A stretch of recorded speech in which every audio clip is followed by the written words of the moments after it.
What's up, chess people? International Master Sladgie here. Sladgie on Twitch. We are Sparkle Horse on lichess, our real name. I have many, but we're going by International Master William Pascal. My names vary depending on whether you like me or not. People have called me some interesting things before. But anyway, seriously, folks, we're going to be playing some Blitz here with the subscribers and also doing some game analysis. This is my subscriber stream, which means that focus of the stream is to benefit the subscribers. This is kind of a once a week event that I hold, and I like to include analyzing games as well as just playing Blitz and fast classical chess with the subscribers in the house here. So welcome Soltigo, move 11. I was able to refresh my stream page without getting pulled off the Twitch page and into some kind of video vortex. That's cool, but I lost my chat, guys, by refreshing my page. So I saw Soltigo there, move 11.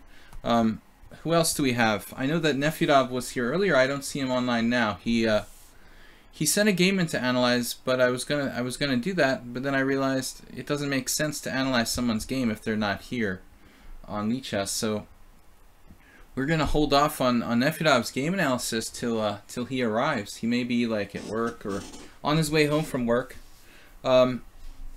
This is a time that actually I'm doing the 7 p.m. start because I know a lot of people in Europe. They may get off work at 5 or 6 o'clock, so there's just enough time to go home and watch the stream. I think the 7 o'clock start is late enough, and we're also picking up some viewers from the West, of course. It's 1 o'clock in New York. Alright, guys, so let me know who's in the house here. Tried to refresh the stream, still I can't see how many people I've got. It's weird. Let's see Twitch. lichess.org. It says no one's watching, but that's not possible. Maybe it didn't really refresh the page. Lately it doesn't want to show me how many viewers we have. I have to refresh the page, then it takes me out somewhere else I don't want to be. Alright, we got 10 viewers, so it is started. I just want to know it's above 0, because I'm one of them. Maybe I don't count, actually, as my own viewer. That's a good question. Do you count as one of your own viewers?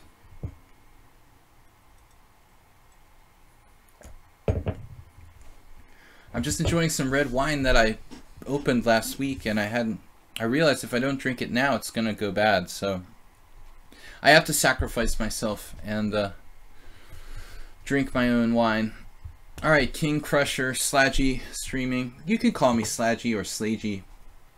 I guess it's actually Sladgie, but the Hungarians sort of forced me to start calling myself Sladgie. In Hungarian, it's Sladgie. Alright, guys, let me know who's in the chat. What's up? Let's get some challenges. Let's get some Blitz and classical challenges between 5+3 and 7+3. Is that music just me? I don't hear any music. It's just you. Someone in the neighborhood there, Soltigo. They have a musical snow shovel or something like that.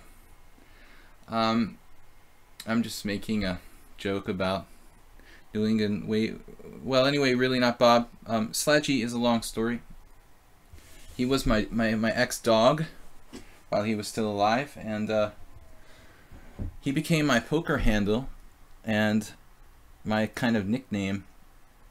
So it was originally Sage, then it became Slage, and then Sladgie, and then it became my poker nickname. And then I just, expanded it to the stream here. They call me that at my my local poker game, so I decided to use it here. Alright, so I take back hello, Soltigo, Sladgie. We are streaming here. I take back challenge me to 5+3.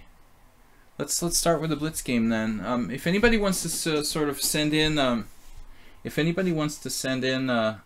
let's say any kind of tournament game or even an online game that you played or a game that's just interesting to you, send me a message on lichess. Okay, don't send me the message or a message on Twitch or something. Send me a link to the game on lichess, to my handle Sparkle Horse on lichess. Okay, Nefedov is, that's weird, Nefedov. You're not in my friends list. I thought you were in my friends list, but I guess you're not. I guess Nefedov is like hiding or something. He is in my friends list, I thought. The clock didn't start, dude, because I didn't make a move. I'm just like doing my spiel on the stream. I take back, like, what's up with the clock? It's a casual game, so, like, you know, I don't get forfeited if I don't make a move in the first 20 seconds. I take back. Don't panic. But I am streaming and playing at the same time, dude, so I'm stopping time, basically. Yeah. Dog emoji. He's been gone for a long time, though. Like 10 years. Alright. My ex-dog, Sladgie. I have this awesome picture of him. I really ought to put it in my... I really ought to get it. Actually, that's a great idea. I gotta get it, like, scan it in and put it on the stream as my, like, as my avatar. But I've got the photo in the United States. Alright, this is kind of a sharp line. I take back. Something happened to your... You thought something happened. No. It's just not a rated game, so I can just take as long as I want to make my first move. BG5. Alright, let's play this. Unfortunately, Queen B6 only leads to like a slightly worse endgame for black, so I think I have to stop playing that. I'm not really thrilled about the G5 lines, although my results have been okay. Like, well, not really okay. I have a half point out of 2. Need a little more. Yeah, actually, and I talked about this last week, or early this week. I played this position and I talked about, maybe it was last week, I had a game in the same line. I beat Alexei Yermolinsky really on a one-move tactic kind of in this line, but my bishop was on h4. How did that happen? Oh, I played h4 later on, and he took on h4. I took back with the bishop. Then later he put his queen on a5 and allowed some kind of bishop takes e7 when he couldn't recapture with the king because of knight d5. His queen was on a5, my queen was on d2. So I've won one game with white in this line, lost one game with black. Black hasn't scored too well. Black is -2 in my games in tournament practice. Anyway, guys, it's a subscriber stream. Yep. So we are doing game analysis and Blitz. This is a continuation I've never seen before. It looks like it loses material. I take back. Getting too experimental.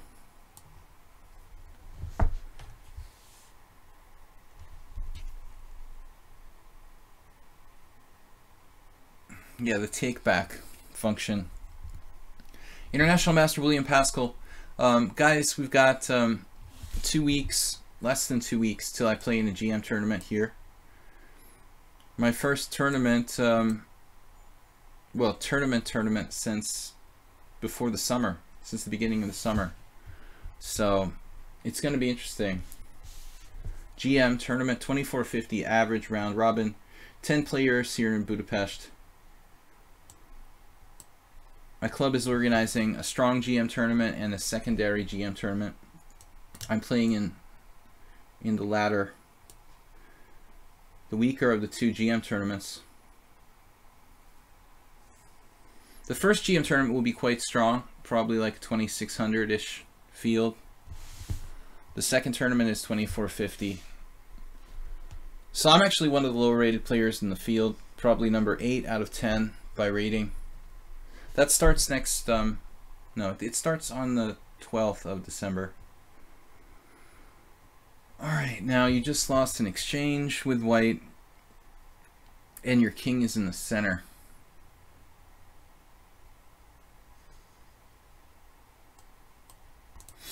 Fearless.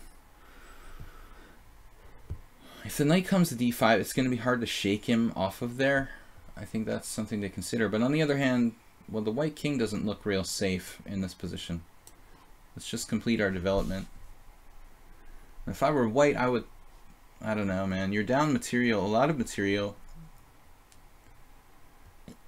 And, well, I don't think this is going to work.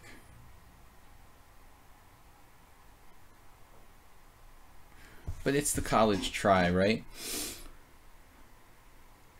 He has some pressure on b7, which is interesting.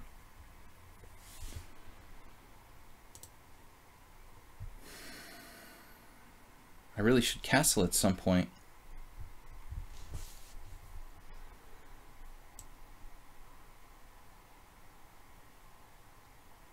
The thing is, I want to calculate this a little bit. I mean, he's going to do some tactics with like rook d1.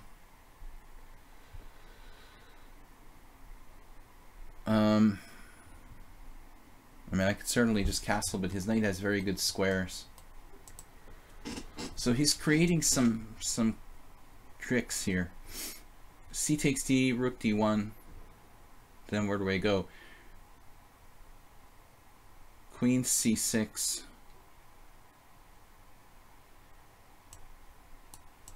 All right. Yeah, queen c6 is going to cause some problems for both of us, I guess. Rook d1, queen c6, knight d5, e6. I was actually analyzing. Knight f6 check. King e7, no, king f8. King e7, rook d7 check, king f8. I'm actually looking at that, folks. That's how deep I am. Juicebox Wizard, are you subscribing for the first time, Juicebox Wizard, or is that a resub? I wish it would tell me. Can we moderate that somehow, Soltigo? Can we set it up so we can know if people are resubbing or subbing for the first time? That would actually be useful. I mean, with most people I know, but sometimes I'm not sure.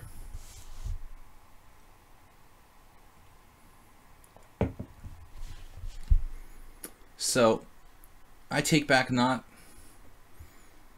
really too concerned about his king safety, but he was already down so much material. I don't think there was any time for like king f1. I feel like he had to play the way he did. But trading queens is just like equivalent to resigning. You're down too much material to trade queens here. You have to play knight to d5 in this position. It's not like you're threatening anything, but oddly enough, like I'm a little uncomfortable with my king in the center. So I think that was the best practical try. All right, maybe I'm going to close the window. It's pretty chilly in here.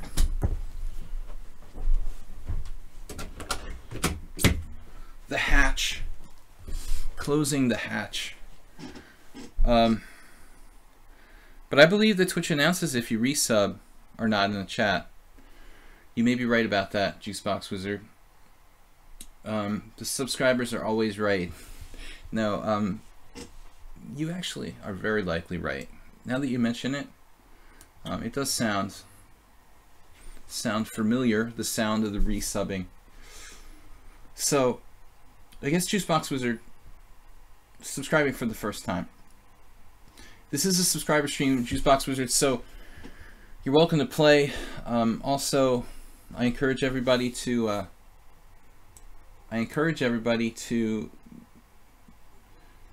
show us some games. Share some games with me on lichess. Share a game. We can bring it up in the analysis board and go over it together. Well, that's the way it works for lichess. I'm going to trade rooks. Feels like I've got checkers going on the king side, but this is very important. I take back beat me once, he drew me once. He's capable of playing really well, but he blundered in the opening there with losing an exchange. It's just a lot of material. But don't trade when you're down like an exchange or a piece. I mean, it's too much. So that's it. This is really, really easy for black to win. So what's up, guys? Tell me what's going on. Nothing in the chess world. I guess the London Chess Classic starts like tomorrow. We've got Soltigo sent me a game. Nefedov sent me a game to analyze. I've got challenges. We're going to take just subscriber challenges unless it's like totally dead. So if you're not a subscriber, don't expect me to like accept your challenge. I might accept it if there's not enough subscribers, but don't get your hopes up. Today is a subscriber stream, and I'm basically trying to repay these guys for subscribing by focusing on them and their games and playing some blitz with those guys. So knight to d7, anyways, king d7. This was bad, man. You know, let's check out the opening before we move on. So I played both sides of this line. I've told the story before. I have a relatively short draw with Nakamura, but he wasn't yet a GM. He was like 2,500, and I also won with white. I also lost the food poisoning game against Lenderman. Those are like, and then there's a couple other games where I played like queen b6 instead of knight to g4. I mean, instead of h6 g5. I don't really like playing h6 g5. But the theory here is pretty good. So this is just a bad move. I mean, you have to play knight b3. And now, in an earlier game from a week ago, I played bishop takes c3. Yermolitsky, you know, played bishop e6 against me. I think, yeah, there's my game with Alex. So I don't know. I think that theoretically the bishop takes c3 is the strongest, because if black doesn't take right away, you don't get a second chance. But I guess that Yermolinsky's move is okay too. Like Kramnik played it back in '95. There was a time when Kramnik was playing the black side of the Richter Rouser. No longer though. All right, so I guess that we'll take that challenge after we do a game analysis. I've got some submissions here. Nefedov gave me a choice of 3 games to go over. I don't want to see my own game. I thought we'd go over one of your league games. So the DHSS, very decent game, I think. Okay, Virtue's DHSS. Alright, so this is one of our ongoing subscribers here, Nefedov. He's playing white in a game, and I thought we'll take a look at this. No, this isn't the game. Is this the game? This is the game, right? I didn't see the other game. Alright, wait a minute. No, that's not a good game. Alright, it was this one you wanted to go over. Okay, I know there was another game. The other game was a Schliemann Roy Lopez. Here, Nefedov is white, and the guy plays the O'Kelly variation against him. Now, Nefedov is a decent natural player, but he doesn't know that much theory. So this guy takes him out of book a little bit with a6. This is a typical thing that people do. They don't know how to handle the O'Kelly variation. You're supposed to play like c3 or c4 here. Alternatively, you can play knight to c3 and just kind of like hope black transposes to a variation of the Khan or Paulsen or something. But Nefedov just plays d4. Now, as far as I know, this is just a mistake for white. Like white, as odd as it seems, it's not good. White is going to have problems with e5 being played in one move on a knight when there's no knight going to b5. So Nefedov, this is just like you're caught without knowing enough opening theory. So anyways, surprising here, notice something strange. This Azarov guy playing white against Hu Yifan there. Shabalov beating Baklan in 2009. Obviously Shabalov knows that. I mean, you could do this. You could actually turn it into a Mora gambit after c takes d4. I guess c3 is actually, that's what Shabalov did. I mean, this is, Shabalov knows chess. He knows theory. You know, he knows that it's not good to play d4 against the O'Kelly, but he transposed to the Smith-Mora. Why are you saying nice idea, Neffy? No, Nefedov is white here. He didn't know the theory really. He's not supposed to play d4 Soltigo. Or maybe I missed something, some context. Nefedov is actually making a mistake. d4, c takes d4, knight takes d4. Now, knight f6. I don't know about other moves like e5. I know knight f6 is the normal move, and then knight c3, and now e5. And here you can pick your poison. Like, all moves are supposed to be like not very good for white. Basically, black has effectively played e5, and it's very likely he's going to play d5. So, oddly enough, the Rapport got a game with black. I can't believe like an established player like Agapov, who's like a Finnish GM or something, would like allow this for white. I mean, maybe there's some variations that white could play intentionally for a draw here or something. Like, why would a 24, I don't know, high 2400 player allow Rapport to do this with black? That's very weird. Anyway, so no matter what you do, you've got a problem.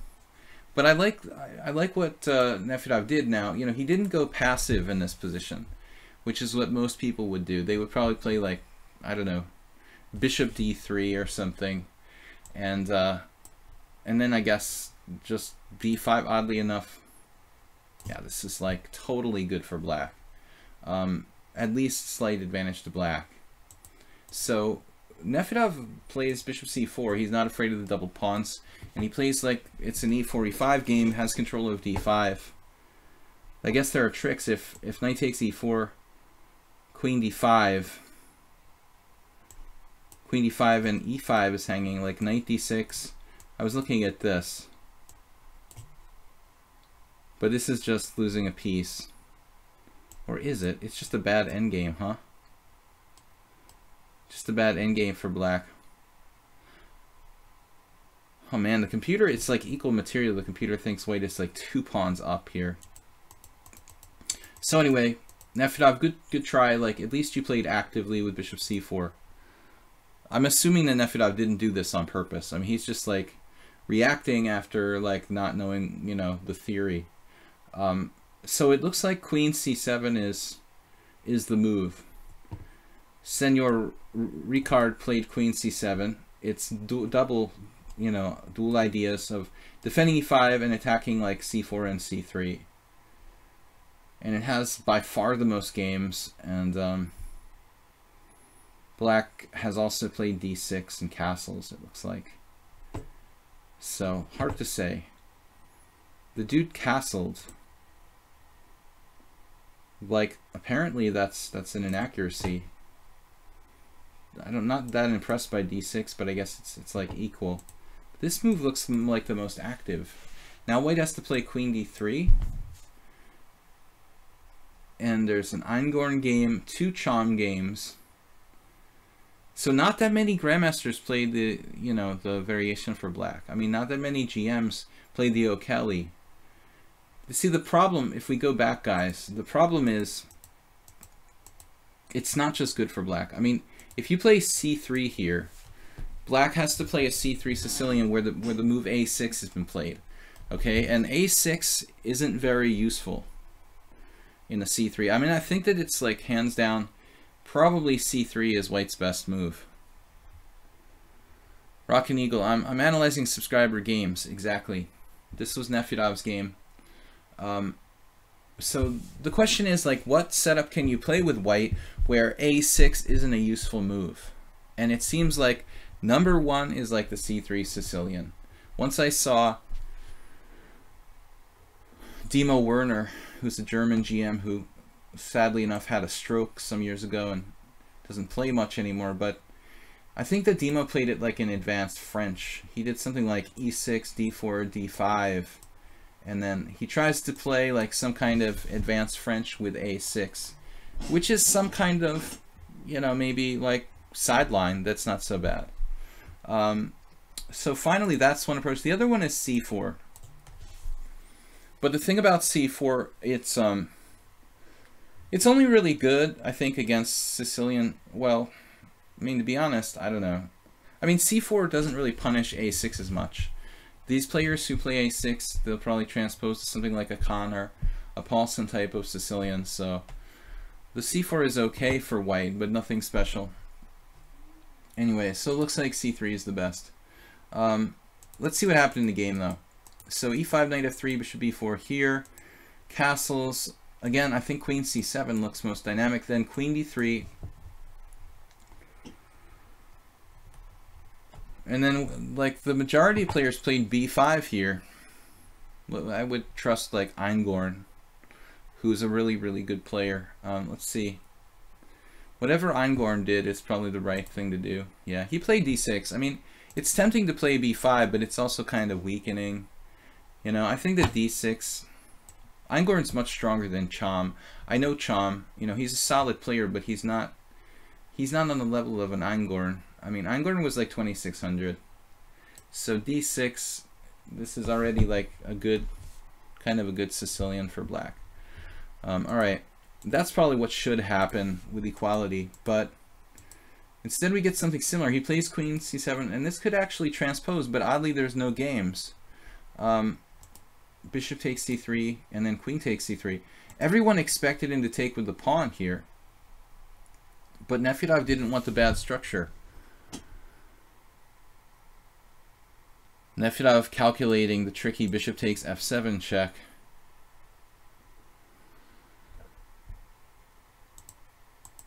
Okay, black played knight c6 here, but what about b5? That wins the queen. Okay, never mind.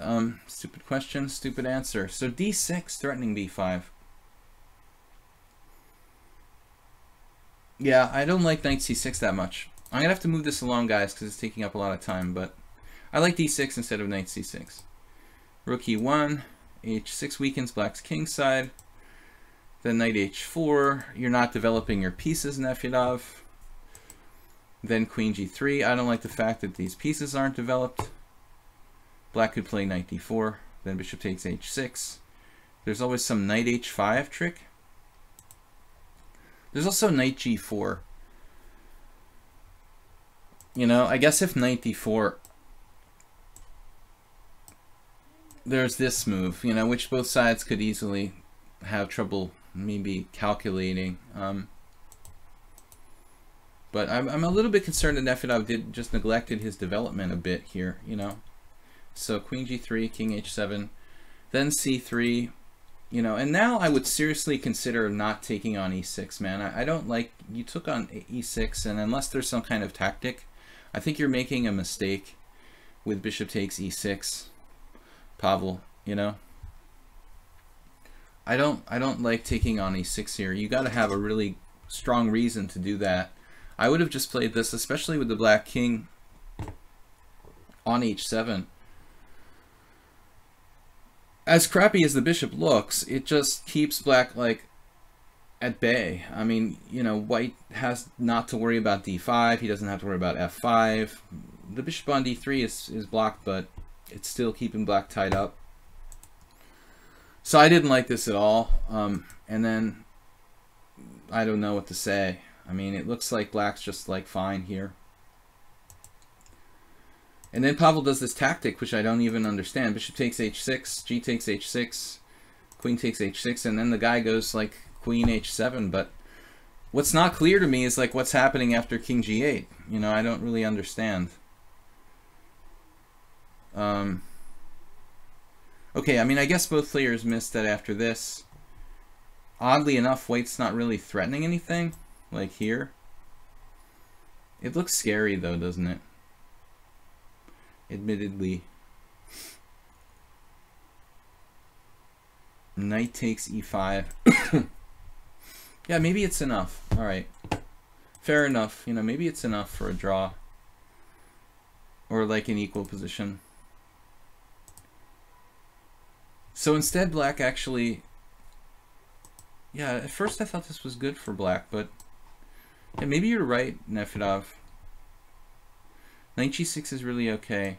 If you're here, you got a whole bunch of pawns for the piece. It's probably just enough compensation. The 3 pawns could be good. So I guess it's a fair draw now. Like knight g6.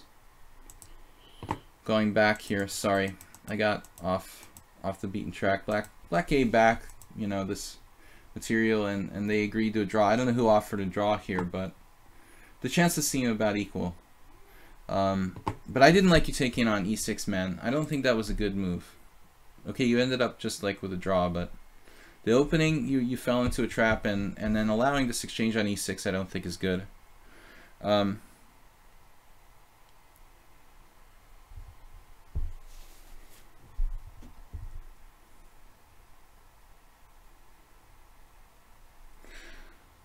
Okay. Yeah, if you want to contact me about lessons, guys, you can just send me a message by my email.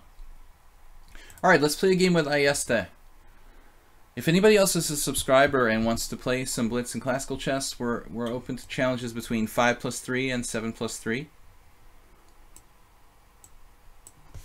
I'm trying to work on d4 a little bit. I don't know if Ayeste is ready.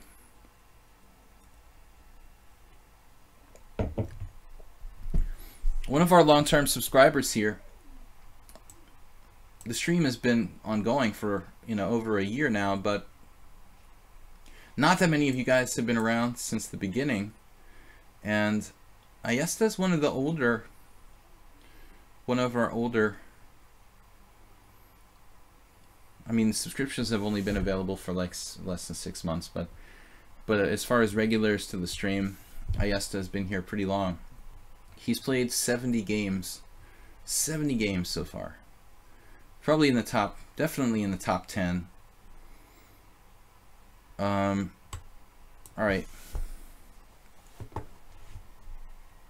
Welcome everyone to subscriber stream. We're playing Blitz and classical and analyzing games with subscribers here on my stream. It's been a long day today. I didn't really do anything special, but I did play some Blitz on lichess and stuff. Kind of warm up. The Moscow variation. I should really play bishop h4. Lately, I usually play bishop takes f6. I lost the tournament game to this old dude a long time ago, like 15 years ago. Avram Pizmeni, who was a professional sandbagger. But we had 1 or 2 games in this variation, I think. I'm not sure if I'm supposed to play bishop e2 right away or not.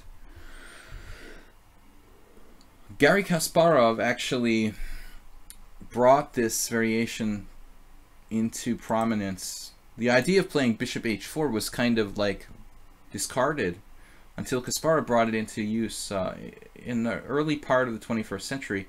I guess around 2000, Gary's last couple of years when he was playing a lot of tournaments, still, before his quote-unquote retirement. Kasparov had some interesting game. I can't remember who it was against. I mean, it could have been like Dreyev or somebody, or maybe he must have had more than one actually. But against this Pizmeni guy, I did something bad.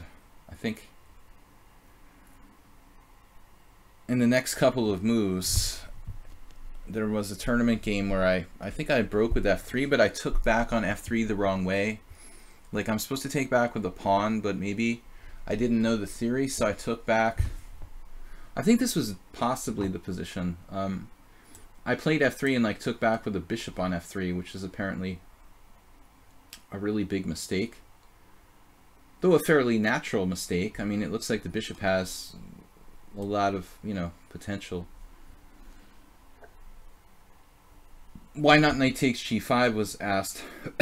Well, I'm sure there's a good reason. It's not the Botvinnik variation, so it doesn't win a piece, basically. You can't get your piece back if you play knight takes g5.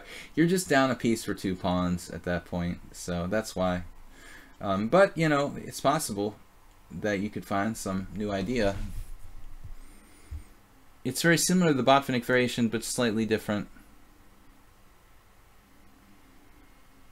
I don't remember very much theory. I mean, I'm just kind of on my own here. I never really seriously consider playing this line.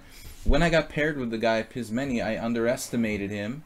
And so I thought, oh, he's an old dude. He doesn't know any modern theory, so this is the perfect thing to play against him.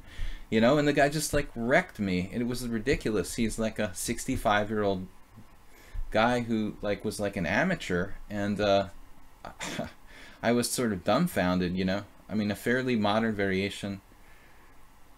An old dude who definitely, I assume, you know, didn't study a lot of theory. And he just absolutely destroyed me. I guess I destroyed myself more than anything else. But so now rook g8, and it raises questions about king f2 or bishop f4. Not a lot of choices here. I mean, you could also play bishop f2 actually, but allowing g3 with tempo is a question. Bishop f4 appeals to me, but I'm a little worried about several things. The fact that I've never played this position, my h4 pawn, maybe bishop f2 really would have been better. Of course, I was scared of like bishop h6 coming in. I think rook g8 may be theory.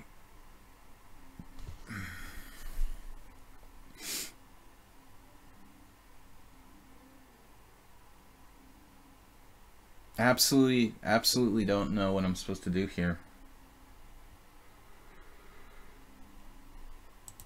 So if you have an interesting game to analyze, please submit it to the stream. I don't know the variation. I'm just playing it because I'm bored with the other move, bishop takes f6. Yeah, I don't know. Alright, for lack of a better move, I probably shouldn't do that. It would be better just to develop a piece. I mean, even queen d2 would have been better. Feels like whenever I make a move, I'm just like second guessing myself every time. I think that it's partly my nature to be kind of skeptical of myself, and also being somewhat of a pessimist, again, by nature. Maybe it was best to play queen d2 here and just like take back with the bishop. One thing you don't want to do is take with the pawn and have your bishop turn into a pawn. That has happened to me in these kind of positions. But I'm down a pawn. I sacrificed a pawn for the strong center, and I don't want to just like trade the pieces off the board after that. Okay, I don't know why I was expecting queen takes, because it's kind of developmental, but his move has several points. However,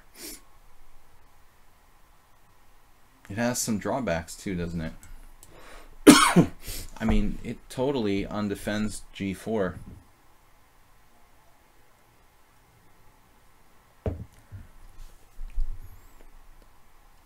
We'll check the theory after the game.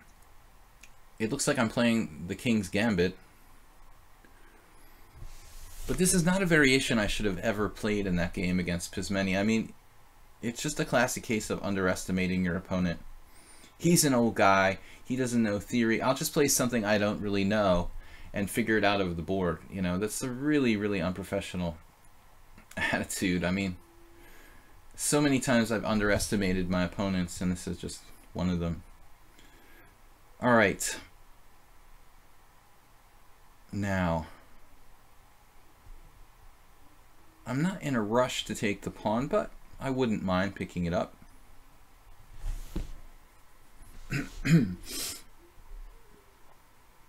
Pawn is pawn. Yeah, all right, let's do it. Let's do it. Taking pawns. Now he's developing. And now I've got to be a little bit careful.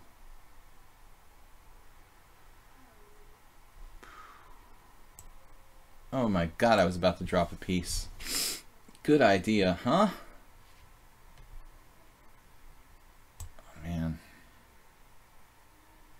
Yeah, this is slow for me. Nice move by Ayesta. Material is equal now, but he's threatening to castle queenside. Damn. Bishop takes e6, anybody? Sacrifice a piece for nothing? Not really on the agenda here. But I don't want to lose the initiative completely.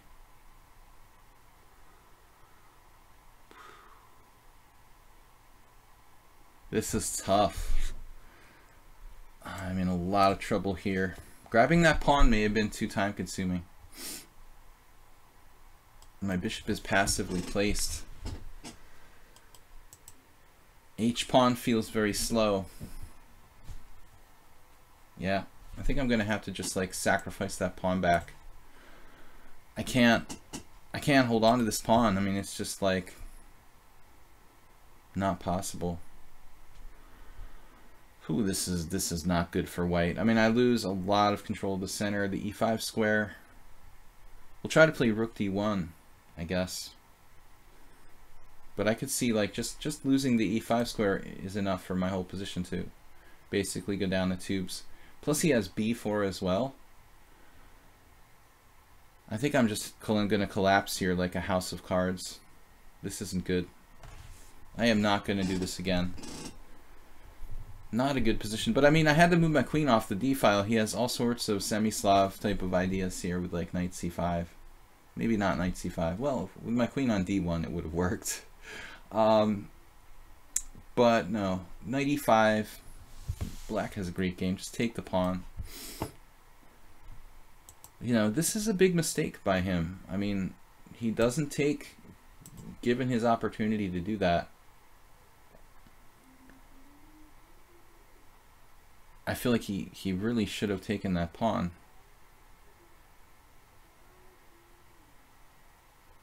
Now it's like a whole different game.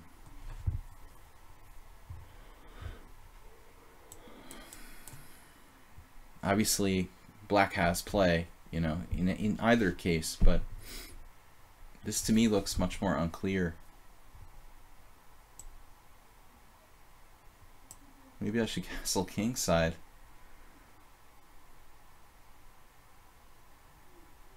Yeah, I mean, castling queenside is kind of castling into the attack. Either way, my king isn't really safe. I don't know. Either way, my king isn't safe here. Do we sack the exchange, or do we just live with a knight on d3? Okay, this is increments, so you can't just play for time. No, I don't like this position for white at all. I mean, I didn't know he was like a semi-Slav pro, but this honestly looks dubious. My pawn is like, it takes 8 years to advance that 4 more squares. Though I think he could have played this better too. I didn't even bother moving my h pawn because it just takes too long to go there.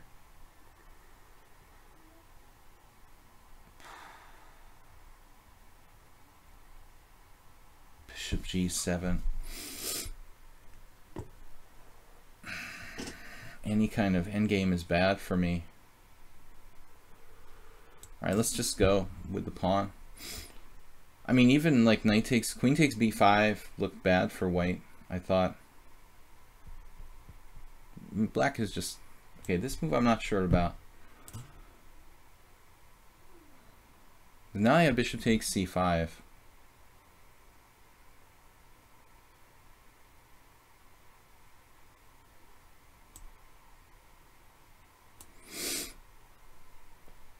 Maybe not that bad for black. Queen h6 check. I guess still lost some time. So I think that he was better like the entire game after almost like winning, clear advantage. I don't think I was ever better like this entire game. He lost on time. In the final position, it's like maybe I have chances not to be worse. But if we analyze the opening, okay, after this, this is theory, this is theory, this is theory, this is theory, this is theory, this is theory, this is theory, and this is theory, and this is theory, and this is apparently like, that may well be the move that Pismeni played against me, actually. I'm not sure. But apparently, like, castles is the best move. I played f3. So I was right. It's Kasparov versus Dreyev. And now he plays rook g8, which is a rare move, you know. I didn't know what to do, but I guess I'm supposed to take on g4. That's kind of weird. Strange that nobody played rook g8. Just 2 games. I played bishop f4. Apparently this is like a mistake immediately. Bishop f4. I almost played bishop f2. And that's apparently bad as well. Like, you have to take on g4. And there's only this one really weird guy, Demian Valère Eugene, who's some like candidate master. Not even. He's like a 2100 or 2200 Canadian correspondence player. Don't ask about the story. I did some research into this very suspicious Canadian player, and somehow this guy was like connected to him in some weird incident, but he has a strange reputation. Anyway, that's a correspondence game from 2005, so most likely they're playing with computer assistance. Therefore, white found the move f takes g4. I did not. So here you're supposed to be better already. I guess that takes. I like black already. I thought queen takes, but it turns out his move is good too. Here I have no idea what I'm doing. You know, I took this pawn. I regretted it immediately. Like, I'm losing the initiative. So I guess it doesn't really matter that much. I mean, the important thing is that I'm supposed to take on g4, okay? How big a deal is this? Jerry played, not Jerry Chess Network, Jerry, this correspondence guy, played b4 here. But that's 12 years ago when the engines weren't as strong. He might have been using his human brain too. Okay, anyway, Ayesta, interesting game. You were apparently winning here at one point. Yeah, this looks overwhelming. Apparently 95 was a mistake. It looked like a very natural move. So this is much stronger, opening it up more. Whatever. I mean, apparently I was better for a moment here after queen takes c3. I don't think so, not seriously. I mean, that's the best my position got. I'm supposed to take with the b pawn, of course. Anyway, guys, let's play some more games, analyze some more games. Let me get back to game now. Soltigo sent me this game. Soltigo, our moderator. We're mixing it up between analyzing games and playing some Blitz and classical chess here on the subscriber stream. You guys, if you have any questions, yeah, it's complicated, Ayesta, but no wonder I was confused, because you played a move that's actually never really played, but not bad. I mean, rook g8, it looks like a fully playable variation. Apparently I'm better after f takes g. So anyways, this is Soltigo with white. Another flawless game. Soltigo strives to create chaos on the chessboard. Alright, it's all normal. Black's knight bd7, usually like they don't play that so early, but I don't think there's anything you can do about it. So here Soltigo, you know, you play bishop d3 and you're playing like I think Botvinnik did that once in a game in like the 30s or something. Basically, you're supposed to battle for the tempo, you know? So if you really want to learn this kind of position, Soltigo, you should study the World Championship match between Alekhine and Capablanca, where they battled in this variation like again and again. Capablanca is like the ultimate like defender of black, and Alekhine tried like every different sort of like way to get something with white, but it's really hard. I mean, you're basically trying not to lose a tempo and allow black to achieve like pressure in the center or break out with c5 in an easy way. So bishop d3 is considered to be like inaccurate, basically giving black an equal game. Surprisingly, white's score is very good here, but the level of games where bishop d3 is played, I'm going to guess, is very low, because it's just not, it's not, you know, a move that masters play. All masters know the Capablanca a la can match, and almost nobody who's strong plays bishop d3. I'm surprised by white's score, though. It's amazingly high with bishop d3. Here, there are a few players occasionally who played it, but I mean, you know, not many. So black played c5. You're supposed to play d takes c4 and then c5. This is like Botvinnik's game against, I don't know, whoever it was. I think this is the easiest way for black to equalize, probably. Likely you can get an isolated queen pawn position. But I guess your opponent's move is not necessarily bad, but transposing to something else. See, now he ends up with an isolated pawn type of position. You know, that's not what you're supposed to do. He's supposed to, like, free himself or give you an isolated pawn. So this is not right for black. It's okay for black, but that's not the way to play against bishop d3. It looks like you've got to take. And then, now apparently there's this finesse here. You can play c5, but it looks like the smart money is on a6 and b6. So just finessing. This move actually scores the best for black, played by Bruzon and Tregubov. Yuri Dukhoyan, who was a second of Garry Kasparov. That looks to be like a slightly more accurate way for black to handle it. So anyway, another thing he can do is take with the knight, dude. You know, this is actually like a fairly pleasant position for white, though. Hans Ree. Kramnik would play knight takes e7. Loke Van Welly versus Timothy Taylor. Oh, that's a laugh. All right, queen takes e7. Knight takes d5 with the infinitesimal advantage for white. All right, you guys are not really opening theoreticians here. Castles a6 now. And we transpose to some random game. Yeah. Hard to say what black should do. He could play c4 and one of these like c4, a6, b5 queenside majority things. There's actually a Nigel Short with white. How does Nigel Short get white in this position? That's 2017. Nigel Short must be playing d4 with the white pieces. What is going on? Nigel Short playing d4 with the white pieces. Okay. Anyway, he's supposed to be playing black in the Queen's Gambit. Good idea to play the Queen's Gambit against like one of the world's leading experts, dude. Mr. 2300. a6, rook c1, and then c4, and now you got the classic b5, and we're transposing to some Mongolian game. h6 I don't like, it weakens black structure. Now he's got the right plan at least. Here Soltigo is Subtletigo with queen c2.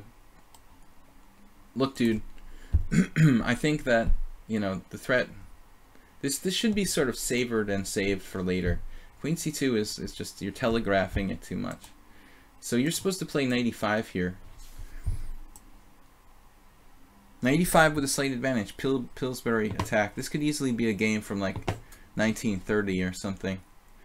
It looks like this could be like Pillsbury from the 1800s. It could be anything, man. Classic chess. Knight e5. Subtletigo. And the guy missed the tactic with queen h7. Subtletigo. What's up? We got Shot of Love subscribed for $4.99. Thank you. Shot of Love has been here in the stream before. Camel Clutcher. Subtletigo. The Winter. Who is the Winter? Can you guys tell me? Is the Winter Shot of Love? The Winter. Oh, your game against Ion Pottermos. Well, I'm doing the stream for subscribers. I'm doing the game analysis for the subscribers. So I've got to get to those games. If we had some extra time, I might do it. Knight G6. And then Black got some initiative going on here. What happened here? Yeah, he didn't seem to like be interested in putting his knight on E5. Subtle Tigo. That's a really strong outpost, man. That would interfere with all of his fun. So Subtle Tigo had to kind of tighten it up a little bit. And then he goes total random on A4. Like, dude, don't touch anything on the queen side here. He has a majority. You have no business over there. I mean, this is just like, leave that alone and just, you know, be glad that you have 2 pawns to stop his like majority. And get on with your business on the king side. I don't like A4. No, but he's... Ooh, bishop A2. This is getting weird, man. Bishop A2. Wow, that is a bizarre move. Bishop A2. What's the time situation? Oh, he was under a minute. Wow, what? How did you have so little time, Soltigo? He was just too low on time. Then Black actually just falls apart. Like, the whole center is gone. Okay, that's enough of that. Let's play Knight Moves. Knight Moves is not a subscriber, right? Tomoko is not a subscriber. Alright, we'll play one of these guys. Even though they're not subscribers, we will play one of them to kind of break the monotony here. If any of the subscribers, and I'm really good at enunciating, by the way, if any one of the subscribers want to play, let me know. Mubat is active. Next year World Championship will be in London, it seems. What? Oh, okay, yeah. I don't know. But the candidates tournament is in Berlin. I don't know about this. Is this new? Breaking news? At least it's not like in Hanti-Mansisk or something like that. You know, I would be happy with any kind of... anywhere other than Hanti-Mansisk or some... like Libya. Alright. What are we doing? Oh, we're playing Knight Moves. It's a subscriber stream, but I'm breaking the monotony here by accepting a non-subscriber challenge. I'm playing a tournament from December 12th. We have a GM. My club here in Hungary is having 2 GM tournaments. The first one is like a 2600 average, very strong. And the second one is a B tournament with a 2450 FIDE average for GM norms, and I'll be playing in that. So my stream will be down between December 12th and 21st, I think. We'll have like 10 days with no stream, sadly.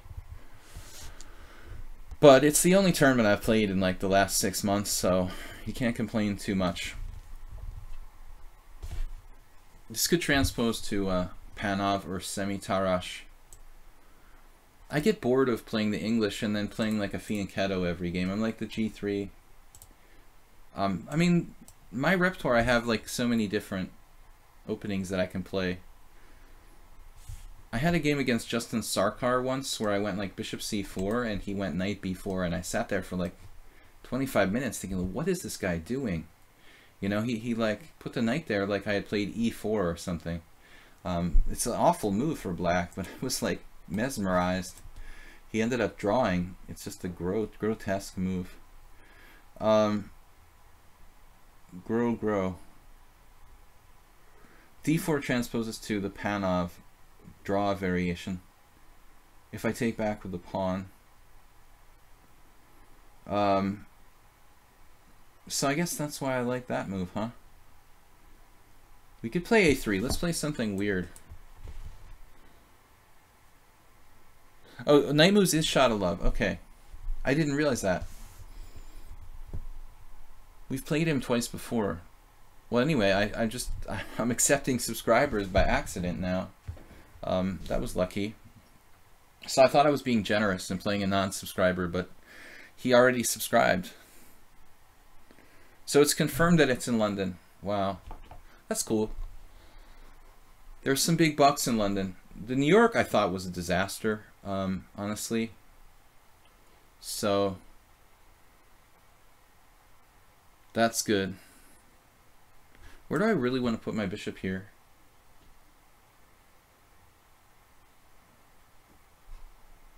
I don't know. I'm out of my book. He took on c3. Now I feel like I'm playing a position I know, but I've played a3 without any real cause. This move doesn't really have too much benefit. I have one additional benefit of this move, is that I can retreat my bishop to a2. I'm not crazy about e6 for black.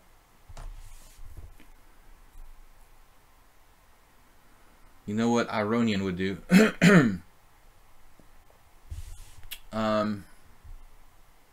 We got to try to create some dynamism. So guys, we're streaming till like, well, usually about 9:30. It depends. If something crazy happens, like there's no viewers, I might end the stream early, but in general, most of my streams are 2.5 hours or thereabouts. Sunday I have a simul. I have a team game on Sunday, but we do the simul in the evening at 6:30 p.m. CET. And tomorrow I have stream in the morning, of course. Friday.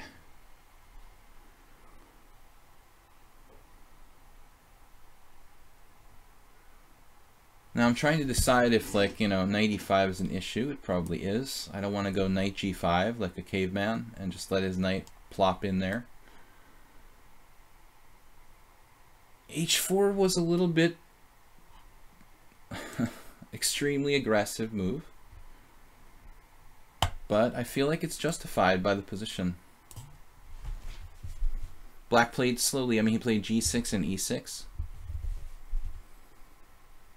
And I was inspired recently, in the last 2 weeks. Levon Aronian won a really convincing game against Anish Giri in the Grand Prix in Palma de Mallorca, with a similar type of structure where he played for h4. I mean, if you don't do something dynamic like h4, it's just kind of like, well, what do you do, you know?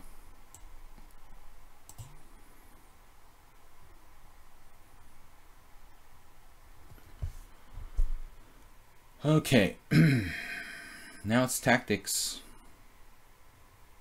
Tactics time. It's like we can win an exchange.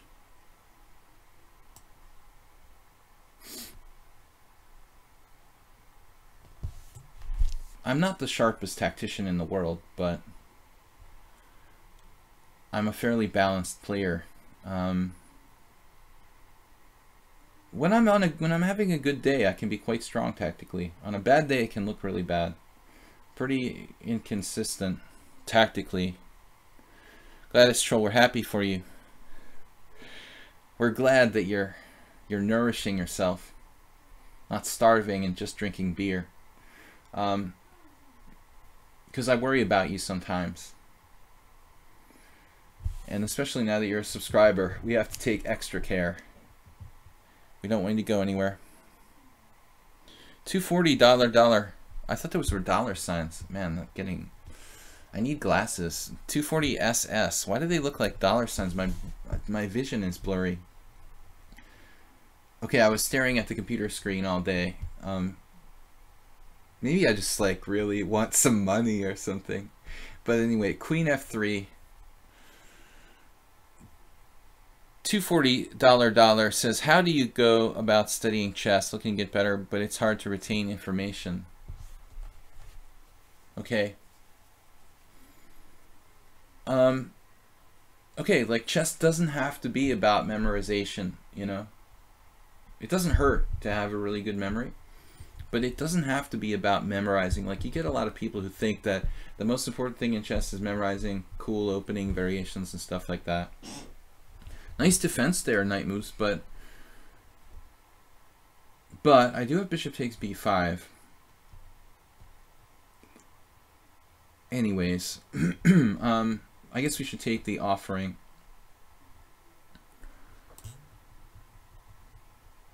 I don't really have much other options. Knight takes f7 almost works, but he has rook f8, and it's like hasta la vista after that. I just lose. Knight takes f7. Not a good move. So I have to do bishop takes b5. Otherwise, it's like, what the heck am I doing? Now I have to be a little bit careful, but I'm up like a whole pawn. Alright, time is of the essence and other good stuff like that. It's a gambit. He actually sacrificed the pawn on purpose. No, I don't know. I'm just backing out. But he's going to play castles, and it's not so bad for black, actually. He's lost a pawn, but he didn't lose the war. Nicely done. Knight moves. I mean, to come out of that only losing a pawn, and, you know, it's a very marginal material deficit. It's really not that bad. I'm not sure about a6, if it's a great move. Not really necessary. People have a tendency to to attack things for the sake of attacking them, and I think that that's a very common flaw. I think the bishop on b5 isn't well placed. It's just hanging out there like to dry, basically, and can be a liability for me. So it's very possible you should not take it, in fact, or not chase it, I should say.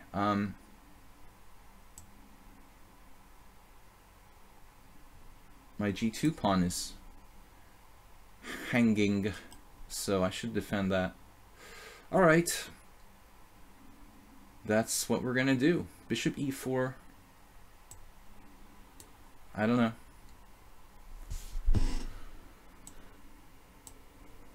Knight moves with some compensation of some kind. Two bishops on the long diagonals, not bad. Very Grunfeldy.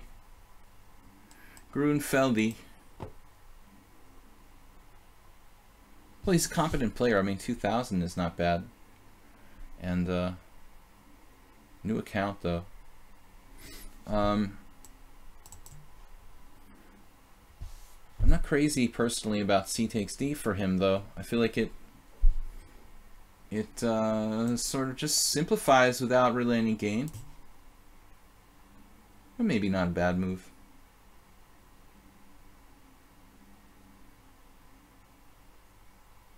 Alright, dude. I am really down with trading queens here. No more nonsense. I mean, I'm up pawn, good winning chances. Your bishop pair is pretty dangerous, but I'll take the extra pawn any day.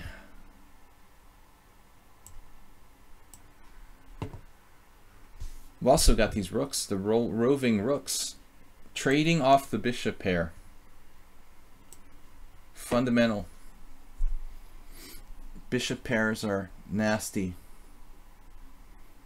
They start to function like one unit, and very powerfully so. So if you face the pair of bishops, like, you should definitely make a conscious effort.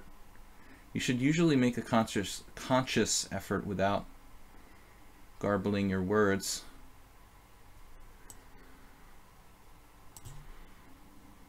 Okay, this is not going to be that easy.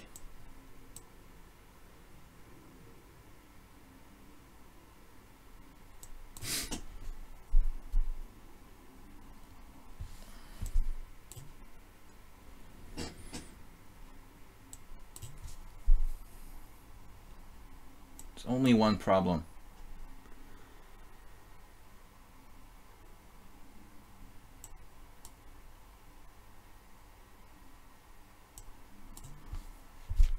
Everything goes with check, sail.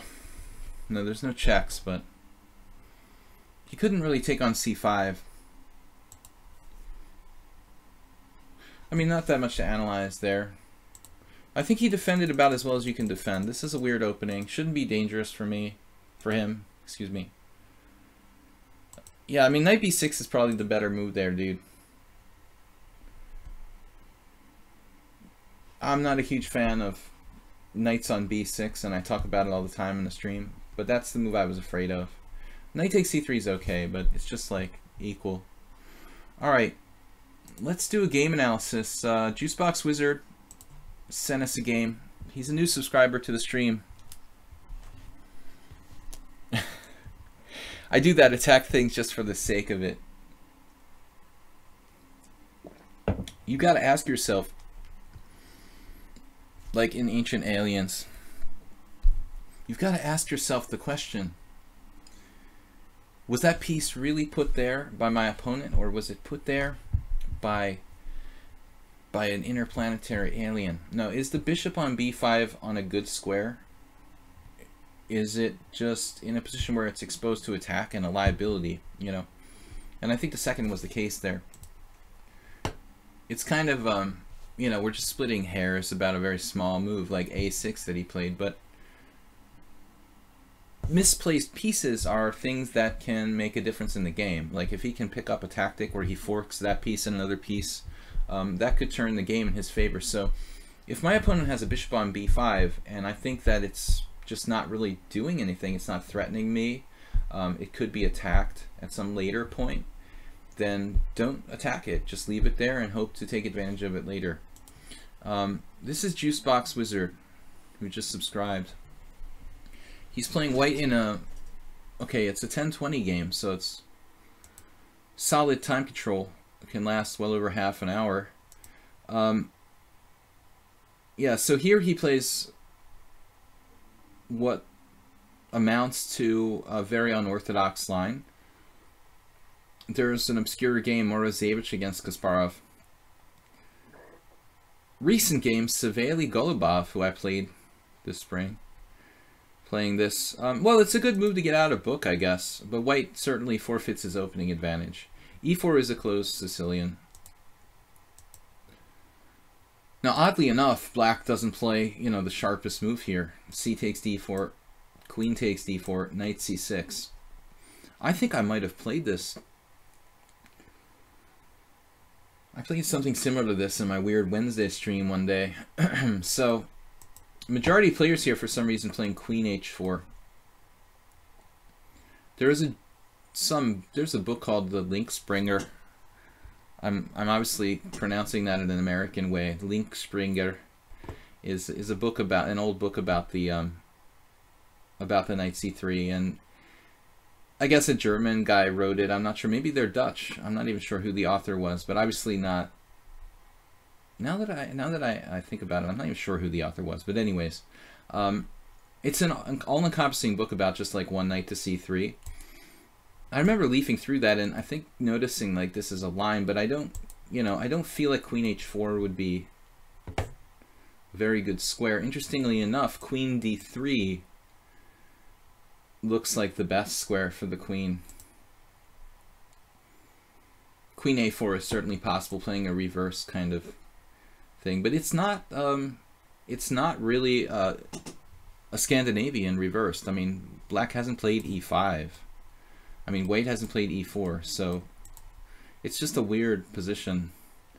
Anyways, black played d5, which is a good move too. And now I have no idea what the best move is for white here. Apparently e4. So you played it, and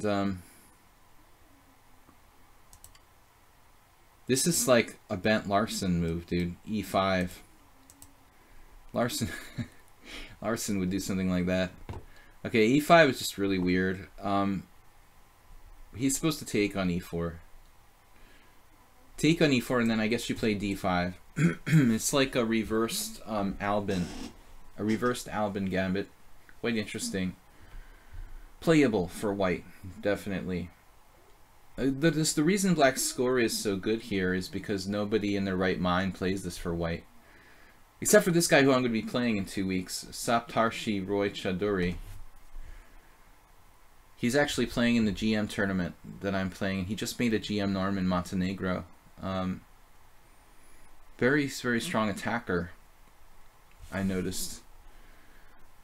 So, the only reason the people lost with white is because they're weak players playing this freaky opening, but e5 is a strange move.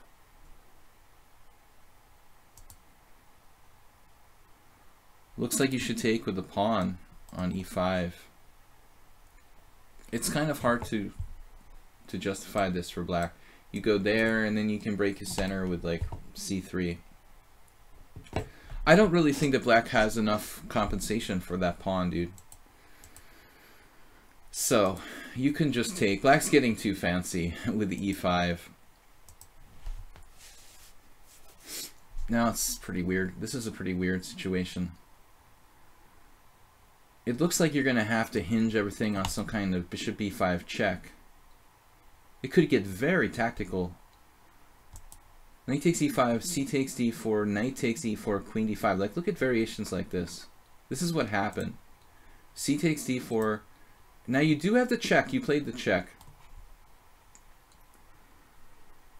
Okay, I just realized queen a5 check is a huge problem here. It's going to pick up the knight on e5. Oh, this is from a simul?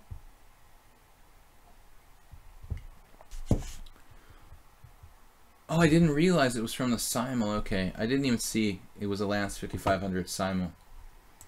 Well, anyway, you confused the hell out of him. Well, you have to play bishop e5 check because knight takes e4 fails to queen a5. So you're basically forced to make this move. I was sitting here like seriously wondering what happens after king e7. Now, did you think about this? Like, what would happen if black played king e7 here?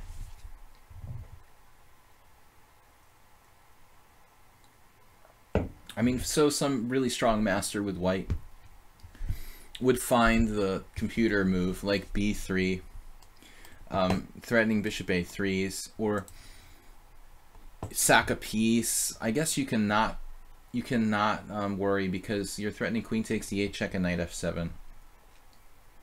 But there's no immediate refutation, basically. A lot of people would freak out here with white, you know, and not know what to do after king e7. White has to find like a concrete variation. Bishop g5 check, and then what, you know? Bishop g5 check. What happens if f6? Are you a human computer? Like, you can calculate this? Most people not. Like, queen e2, come on. I mean, this is crazy. You'd have to be like Saptarshi Roy or something. Very good tactician. I think king e7 is a good practical try, but anyways. Nice job. You just snapped a pawn on him. Yeah, and another unexpected move according to the engine, you have queen c4. That's sort of weird looking move to find. You're not developing any pieces. But if you're very formative, like always thinking about playing for the weak point, playing for f7, if you studied a lot of tactics based on f7, maybe you'd pick up on queen c4.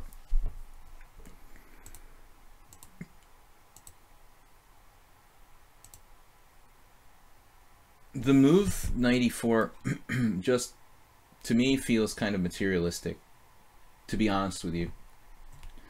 Because I love your position, like every single piece is in like its optimal place, and you're outstripping black in development, and the material's even, and it just feels like that pawn on e4 is a dead duck, you know? I mean, this pawn is never going to survive very long here. So I feel like you should just go with the flow and like castle or keep developing. I mean, just castling's got to be good.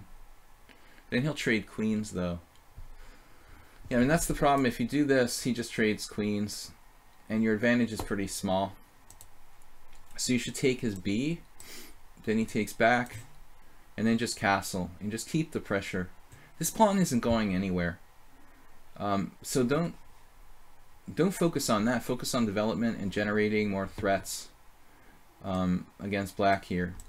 I mean, the computer's suggesting castles queenside, but honestly, I think I would feel safer castling kingside, playing for a smaller edge, but it looks like you have to try to win a piece. It looks like you're just going to win a piece on the d file. I would be concerned about my king not being safe on the queen side, but if you win a piece, you win a piece. I mean, there's nothing he can do about it. So bishop, bishop. I was thinking bishop takes f6, but then he takes on b5, and that's the kind of dangerous situation that could get a little bit weird, because the file opens up. I don't know. It's complicated. White's probably winning.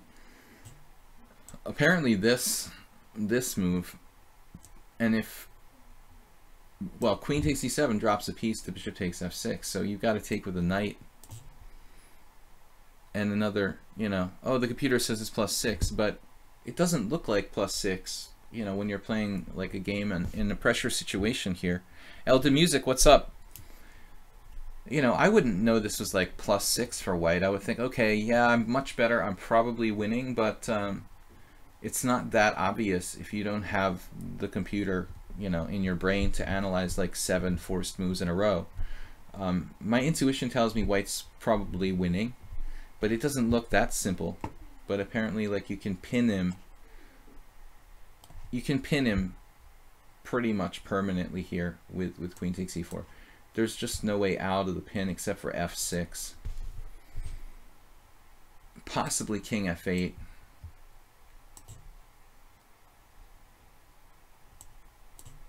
I mean, this is as far as most humans would typically analyze and say, okay, I'm up a pawn, 2 pawns, the guy's king is not safe, and he can't get his other rook in the game, you know, so that's as much as you need to really be able to see, you know, and it's enough. Let's see what went wrong here, though. So you took the pawn, he played, well, first of all, he didn't see queen a5 check, which Lance should have seen, but he's playing a lot of games at the same time. But actually,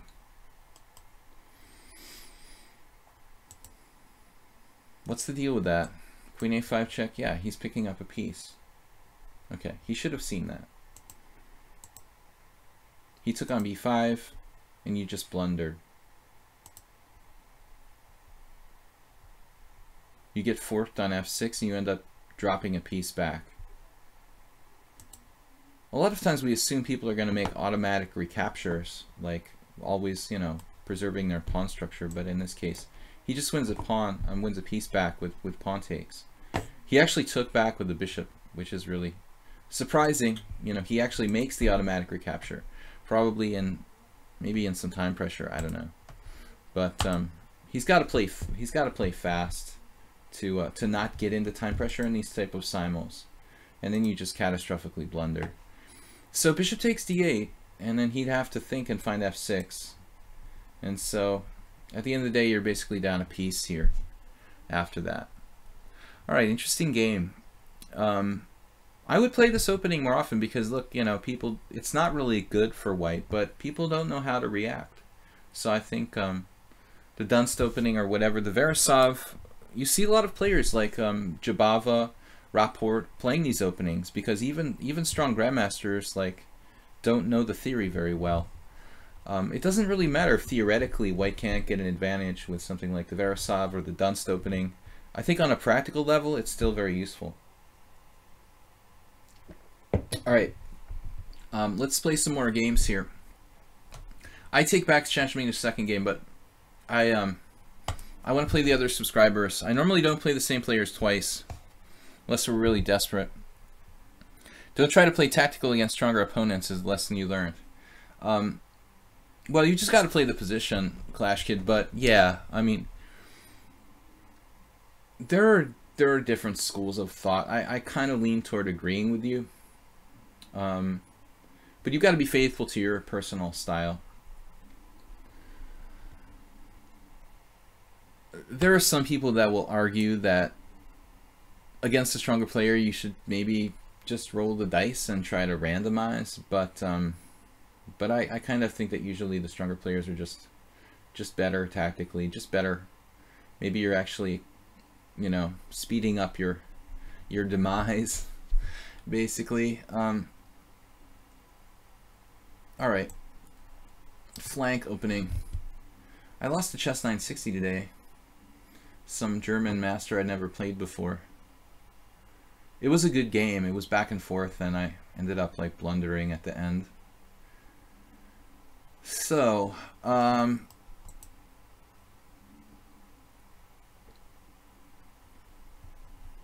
it always makes me nervous that my queen isn't going to get into the game. I mean, it's funny, like we don't think about that in normal chess, but it always seems like it's like a big concern. Like it's a very valuable piece. It needs to like get into the game, but Should I go like playing h3 or something? Maybe h4? Man, h4 looks really weakening, but this is not normal chess. Well, Juicebox, good opening. I mean, you had him totally busted. Funny how a strong player like that can lose his way so quickly. But he was over, you know, Lance should know that e5 is like on move 3. Definitely Larson on a creative day. I mean, there was a game that Larson played where somehow he ended up like doing that with like 4 pawns in a row. Sort of a similar move. Like he had like c5, d5. He had like c5, e5, and f5, and then he played d5. And there was like all this weird pawn tension simultaneously. Do you like it? Do you like it diagonal, Mr. Troll?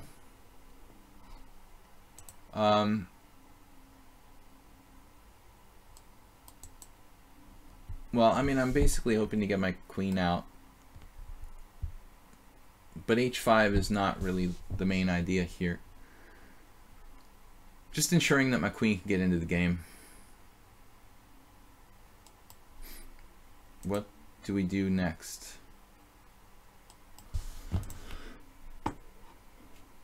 Bishops need to get into the game. All the pieces need to get in the game.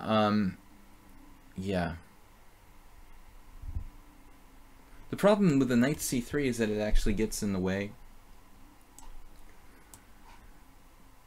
It gets in the way of my bishop. In a hedgehog type of scenario, like we always want to put the knight on d2 in the Najdorf. The knight goes to d7 rather than c6 so as not to interfere along the c file and get in the way of the bishop on b7. Same thing here.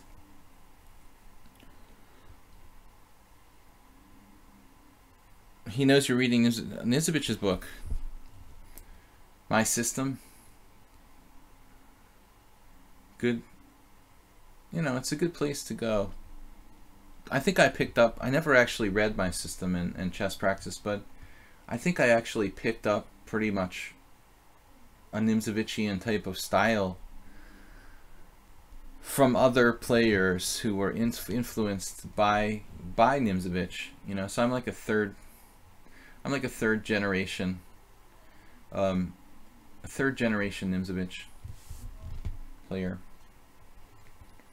I learned the ideas, but not directly from My System in chess practice. Knight c3. Yeah, there's no optimal moves in chess. I mean, I can't have everything. The knight controls 2 central squares. On d2, it doesn't interfere with my bishop on b2.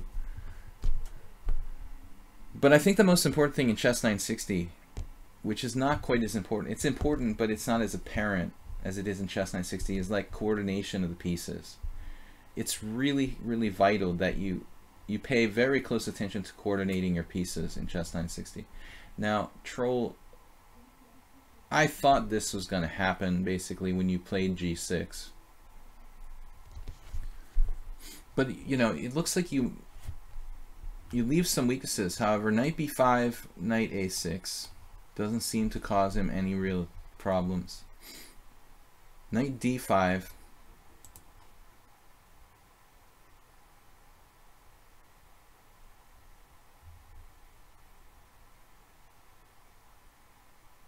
There's so much to think about in chess 960, isn't there? Alright. I don't know what to do. Is Black going to play e4?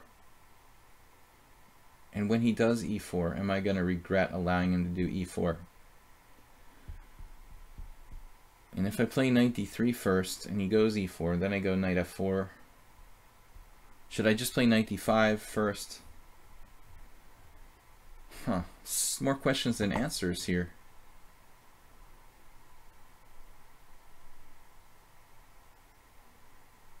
e4 seems kind of overextending for Black.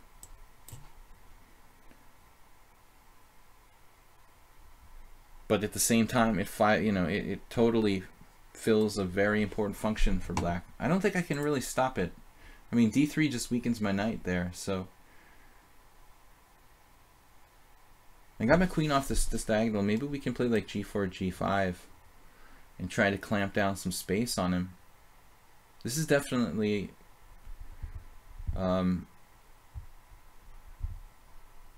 not a normal approach for me. I don't like to bring my queen out that early in chess 960 or even normal chess that often. E4. Then again, it's not forced for him to play e4. We are surveilling the d7 pawn. That kind of retards his development.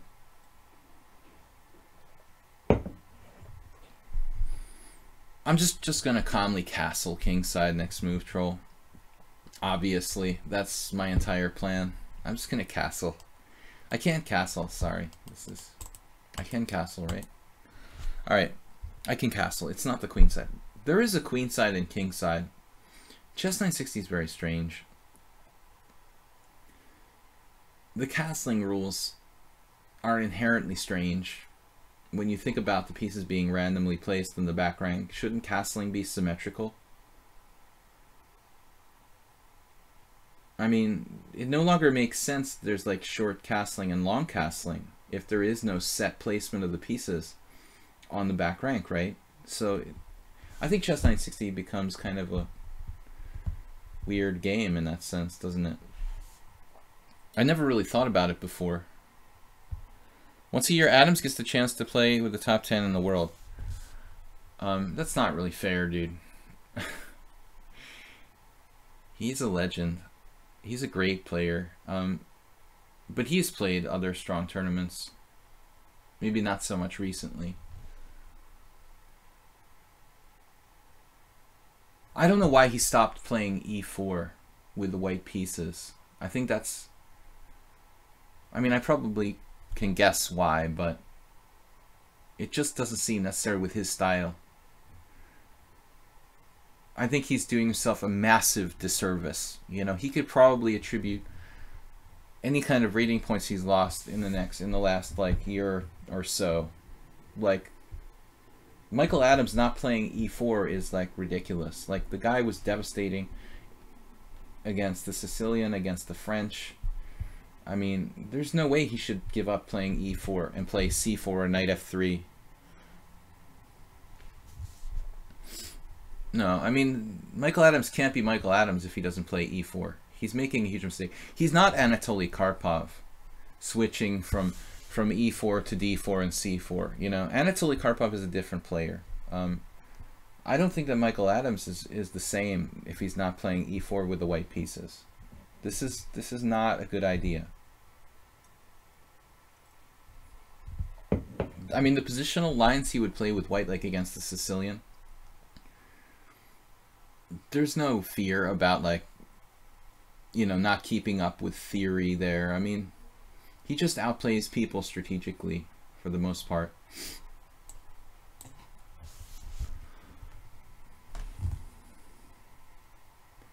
No, I'm a big fan of Michael Adams, but you know, everyone gets older and then starts doubting themselves. I think he's doubting himself by not playing e4, and that's probably affecting his results. Speaking of e4, all right, we got him kind of clamped down now. I think this is a game that Rapport or Jabava would be proud of. But we do have some problems with this pawn cutting the board in half, you know.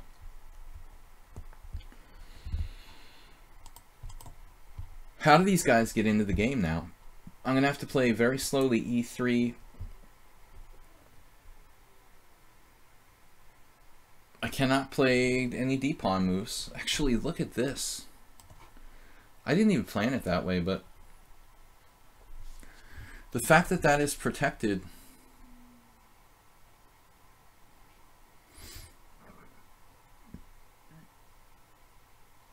almost feels like there's something I could use, you know. Some way I could take advantage of the fact that that's protected, but I don't see it, what I can really do. Alright. It looks like e3. e3, knight e2, and bishop c2. I don't see any other way here.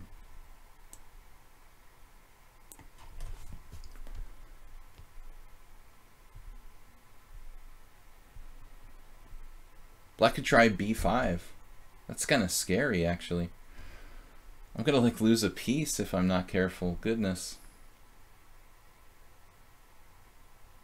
But I've got time to play knight e2. Or do I? b5, threatening to win a piece. Troll doesn't want it. He doesn't want to try to win a piece. All right.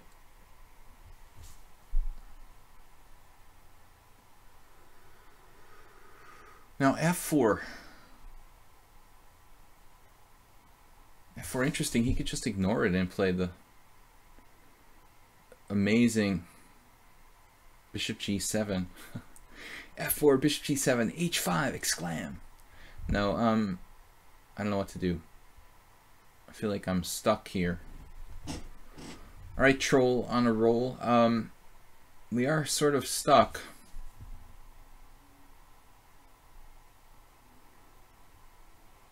Like to win the pawn on e4, but it's impossible to get attacking it enough times. Bishop g4 is another strange option. I don't know what bishop g4 even does, to be honest. It just stops knight f5, which is like just one of the problems in the position, really. Feels very artificial. What's my other plan? Knight e2. This pin is becoming extremely problematic.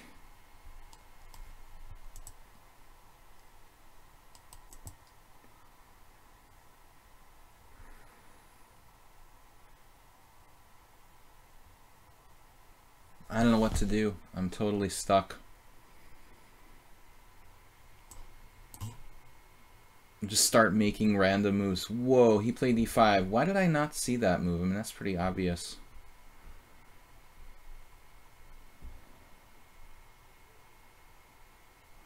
Now it's getting really scary. Troll.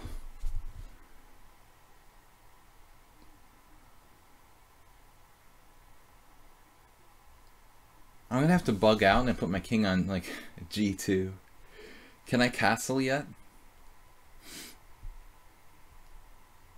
Putting my king on g2 just doesn't look very safe.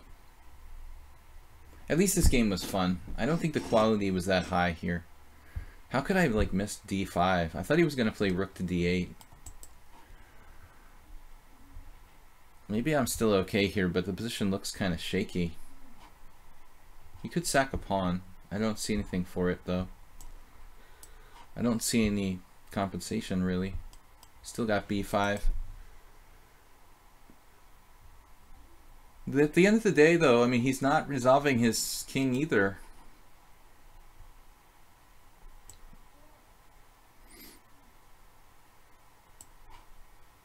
There's rook d8. I've got to do something quick. Win on time or something. Literally gonna have to play king g2. It's just ridiculous. I could just get out in time.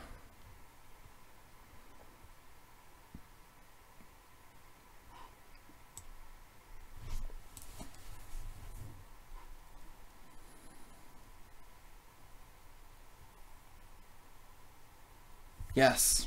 No, troll's clearly better. I mean, c5. c5, king g2, b4, a takes b, a takes b. And I'm like dropping material.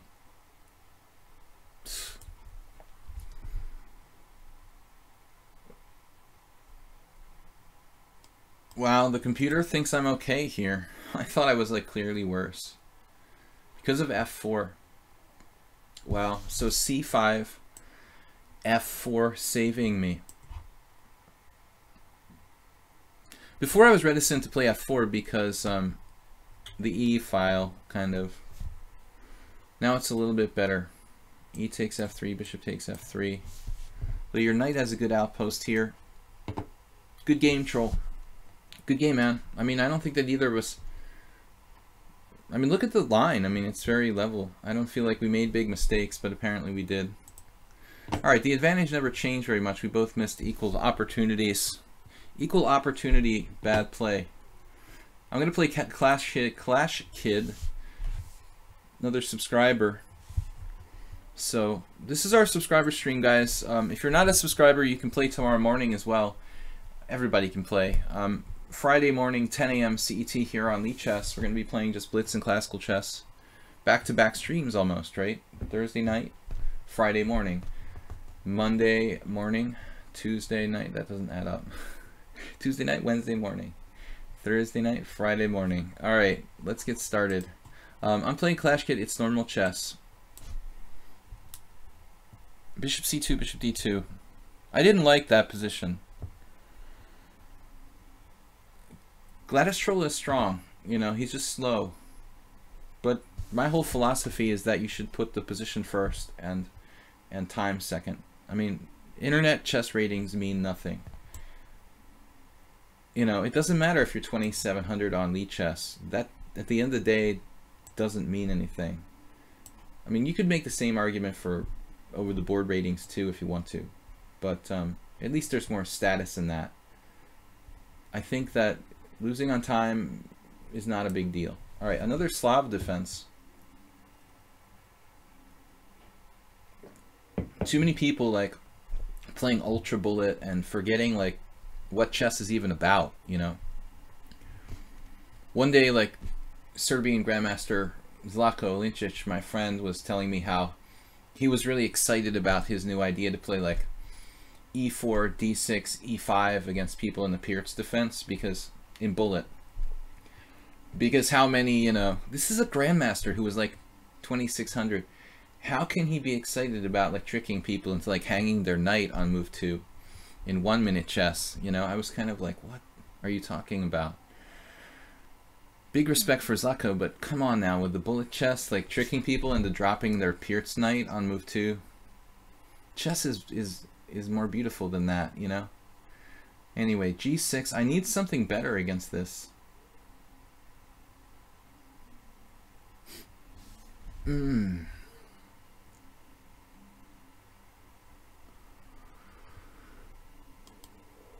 Schlechter Slav.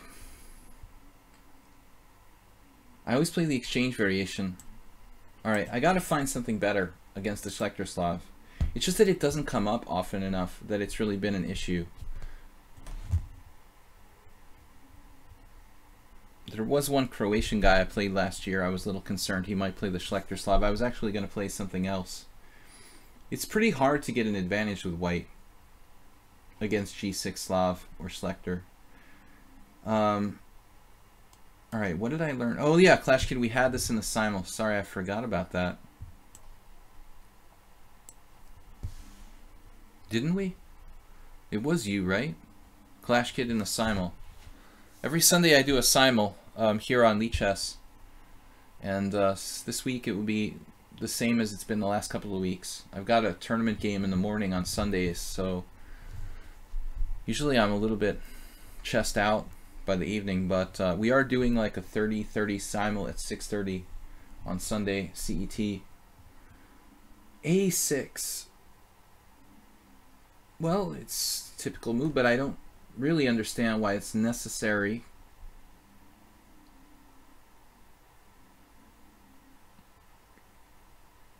Why is it necessary in this line? He wants to play like bishop g4. Huh.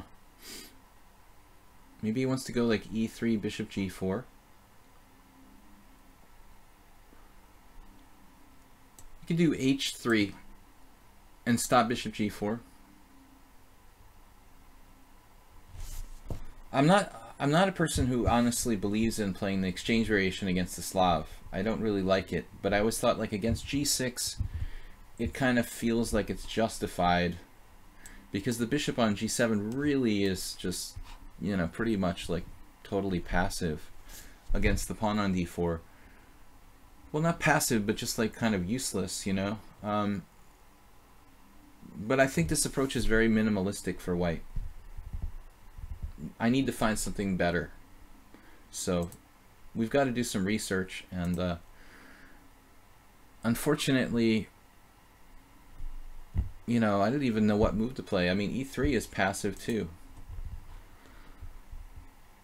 So,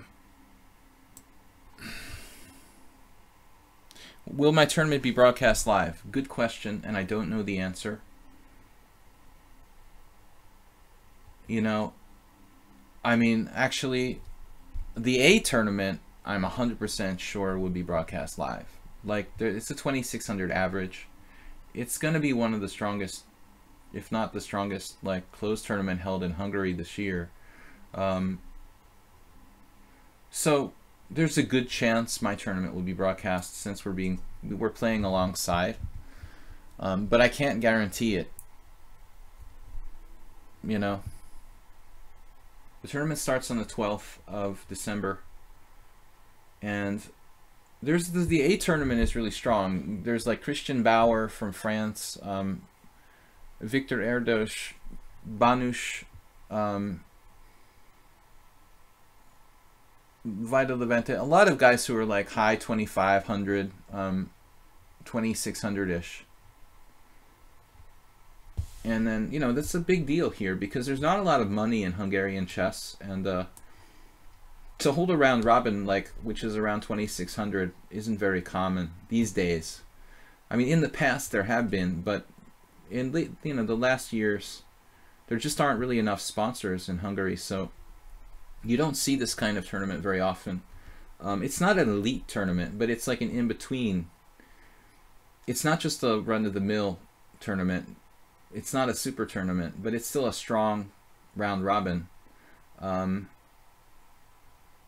My tournament, it's just a question if they have enough DGT boards and stuff to broadcast all the games or not, but it's a 50-50 proposition, I think. I'm hoping that they do. My tournament, I was like bumming because I thought it was going to be an IM tournament, and I was just going to like have no motivation at all. But like a month ago, they told me it's not an IM tournament, it's a GM tournament. So you have a chance to make a GM norm. Go prepare. That was good news. Because I wasn't really excited about like playing in a tournament where I had very little motivation.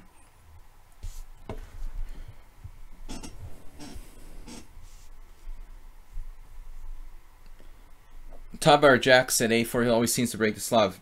Yes. Many years ago I did against a weak player. It was like a 2,000 guy. I mean, I don't mean to call everyone who's 2,000 weak, but still, I'm playing someone who like 400 points lower than me.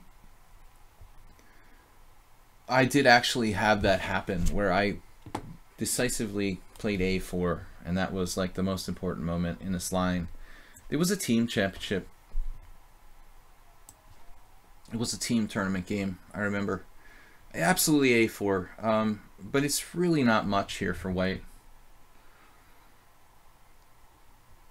I almost feel like it might be premature to play A4 here, but no, that's right. We don't have much else. I mean, I could do Rook FC1 or maybe Knight E5. But I mean, that's the only break I have, basically. Black doesn't have any breaks. You know, that's the problem with the G6 Slav. With the bishop on G7, I mean, theoretically he could play for E5 somewhere down the line. But, you know, that's difficult to organize. So now we have this pleasant situation. Anatoly Karpov would be very, very happy for white's position here. I'm not quite as accurate as Tolia, so it feels like while I'm better, it's like certainly not a sure thing.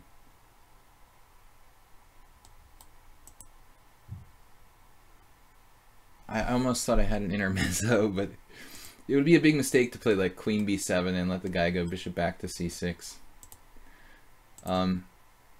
Clash Kid is my neighbor. Whoops. He's a neighbor. Rook takes a4. The Austro-Hungarian Empire.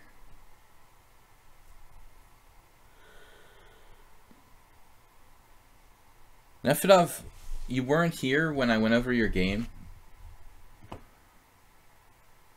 Well, anyway, he can watch the replay. I'm sure he does. We've got like 35 minutes at least.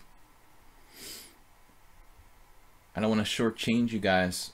We're just eating this pawn, aren't we? Now Anatoly Karpov is just stoked.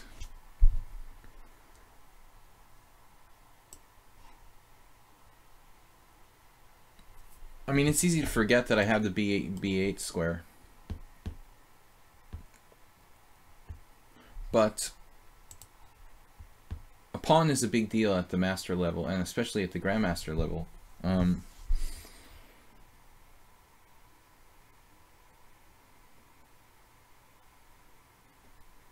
We can pin it to win it, but it's not such a... He can turn it against me. Like, if I try to do bishop b5, I'm going to walk into the proverbial...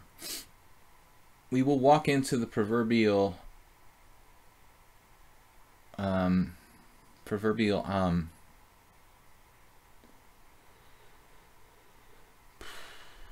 You want to just make it simple here? Keep it simple?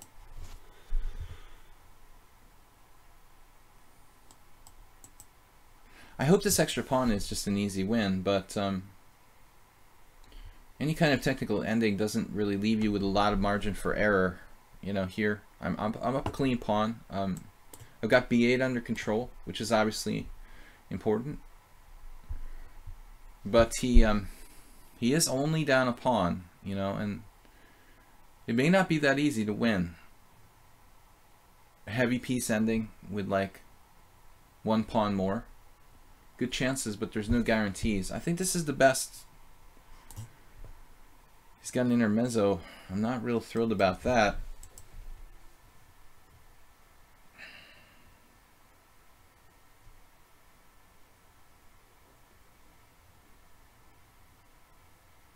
I have some sneaky tricks, though.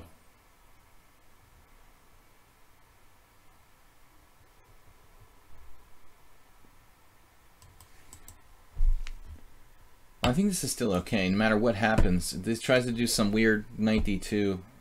Okay, he didn't even consider it. But now the b8 square is no longer ours. So, all right.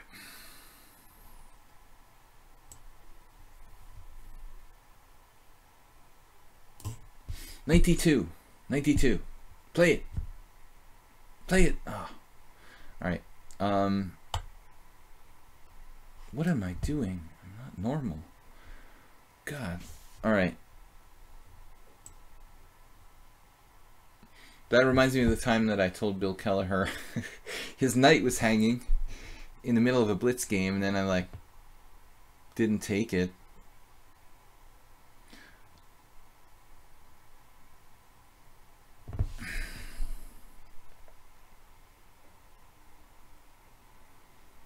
Knight d2 fork. No. Yeah, you got to understand the game, not a stupid sequence of moves. Nefedov. Obviously, I know that you're slightly not an up-to-date book player, but I wanted to go over the... I kind of wanted to go over the Schliemann game, to be honest with you, because I have my own personal reasons for being interested in that. What's your feeling like? The Schliemann's just totally okay, huh? Pavel Nefedov, one of our subscribers, so I went over one of his games earlier, also plays the Schliemann or Yenish variation of the Spanish with f5, and he submitted that game among with others.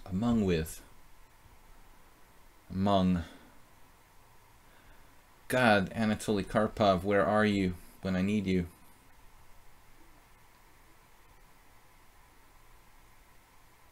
Man, this is like a tedious endgame to have to win. My God.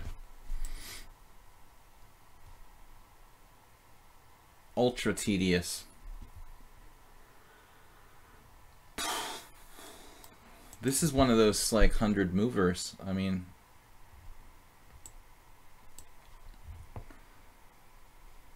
I don't know if I like you trading rooks there, Clash Kid. I mean, I like it, but I don't know if you should like it. I think you're making a bad practical decision. Probably should keep all the pieces on. Now he simply blundered. He doesn't really like Blitz. But dude, this position is not at all easy for me to win. And I don't like trading rooks though. If you just sit tight here,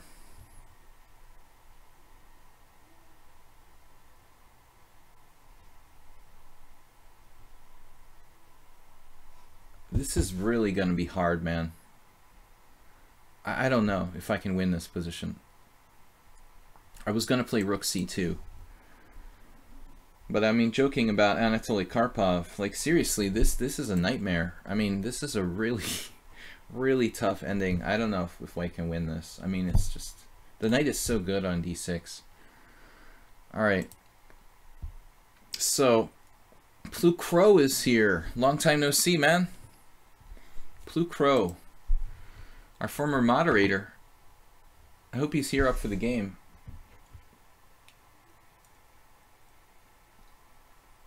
I have the feeling that maybe Blue Crow can only play the evening streams. Who cares what you think about the Schliemann? Well, I don't personally care what you think about the Schliemann, but it was more of like a rhetorical question. Like, do we think that the Schliemann is just fully playable for black? You know, I'm more asking the question, you know, to you and everyone. Nefedov. I mean, you seem to know it, and it seems to be pretty fully playable, which is interesting. Because I thought that variation was bad for black, but it looks like, looking at the games after I went over that game that you sent me, it's really not clear that White can prove something there. All right, it's the Dutch. No, it's not. This is chess 960. So I didn't really mean it like literally, Nefedov, like what you think, but what do we think as a conscious entity, the chess stream as a whole? I want to know the truth about the f5 Schliemann. The King's Indian attack. I'm playing the Dutch. He's playing the Dutch. How is this bishop going to get out? We're gonna have to play d3. Anyway, I like to play this against the Dutch anyway. Clash, you should learn the a6 Slav. It is good. a6 Slav is really good. Absolutely, man. a6 Slav gives me nightmares. Oddly enough, it's really funny that you mentioned that. I've only faced it a few times.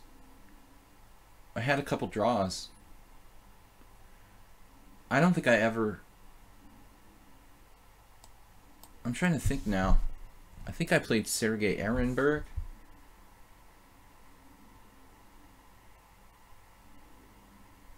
I think I drew with Ehrenberg in a6 Slav, and I drew with Miklos Galyash maybe twice. I probably only faced the a6 Slav in a handful of tournament games. Sort of hard to believe. That was definitely like one of the most popular openings in the entire like last 20 years. Yet I've only faced it like in 3 or 4 games, strangely enough. Of course, I wasn't playing d4 that much in the last 15 years. I've been playing more knight f3. I guess if I played 1 d4 on a regular basis, I'd be getting a lot of a6 Slavs. I was basically avoiding it. Alright, so Blue Crow, good to see you, man. I was thinking about you when you logged on earlier. hoping you would hang out with us here on the stream. It looks like an English opening. It's a really weird English. We're gonna fianchetto the queen. Fianchetto to the queen.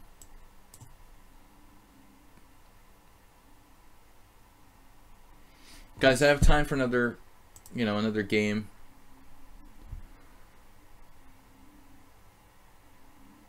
Maybe two. We'll see how this goes. We're usually streaming till 9:30 on Thursdays. A couple weeks ago, there was like 100 streamers on lichess, plus chess.com had something going on, so we had so few viewers that I didn't even continue past 9, but it seems to be like kind of back to normal now. Thursday night is my best night for this subscriber stream, so I didn't really want to change it.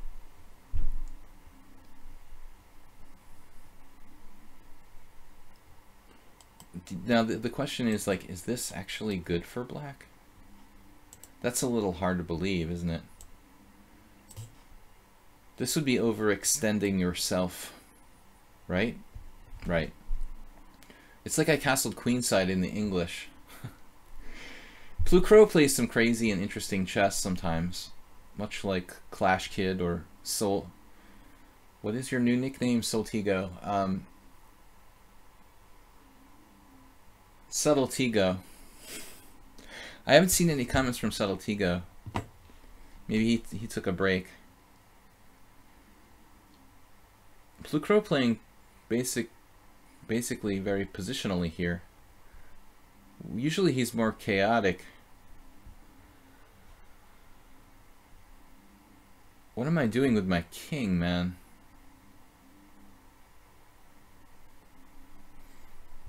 What are we doing with the king?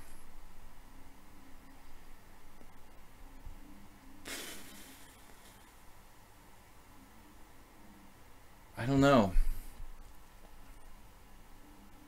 How's my kingside castling coming? I think it's still possible. I have a crazy idea here.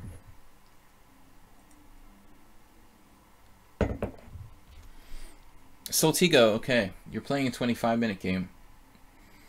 So I like your new nickname, though. Subtletigo.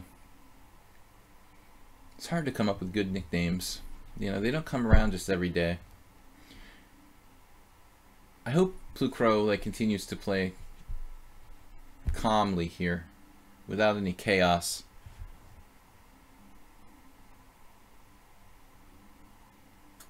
Knight g5 is not an option, but it probably should be.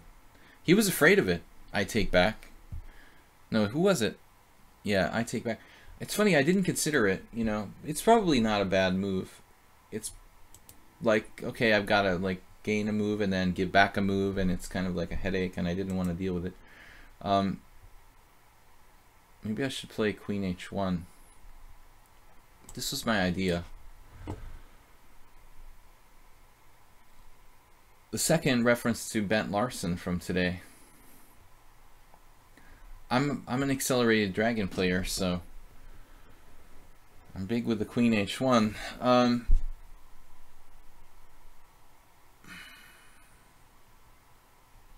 This I wasn't really expecting, unfortunately. Damn, that looks pretty strong.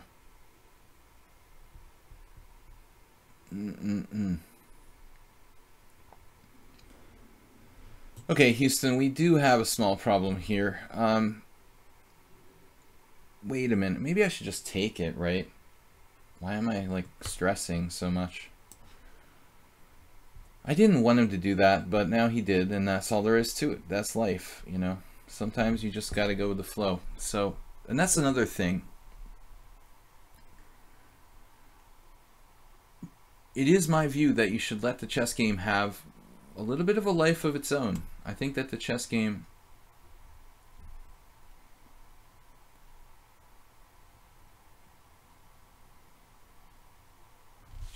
needs to have its own life, but we have a problem. Damn it. Knight f5?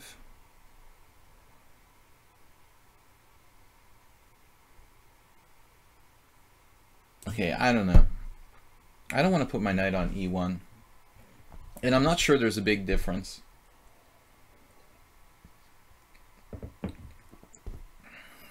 But the thing was, like, I really wanted a nice, calm situation. And now he had to get chaotic with me. This queen actually could come out, like, c5 or something in some opportune moment. But maybe we can... Yes, I know. That's the only problem, Plucro. What? Oh no. He didn't take the pawn. We're so lucky, guys. I think I was like pretty much on the verge of defeat there. He just takes my pawn.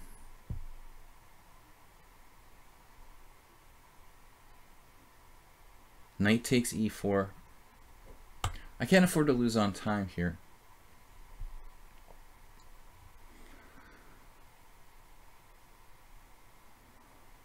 I thought you should have taken on c4, man. I mean, I think I'm just losing a pawn. I might have. I was just hoping I had some kind of compensation, but I honestly didn't see it. You know, to be honest with you. I said honest twice. That's how honest I am. This pawn, though, I'm happy that it's staying, and it's going to be with us for a little while anyway. This one too. I want him to stick around. Plucro with a good handling of this eerie, weird, reversed closed English. Long castling. Super long. Smothered mating myself. I'm definitely playing h4. I want to kill my queen. Kill my own queen completely. We don't have much time. Please no smothered mate.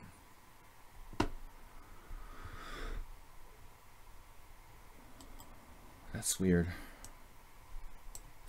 Alright. There's only one way out for Her Majesty. The front door. There is no other way out in this position.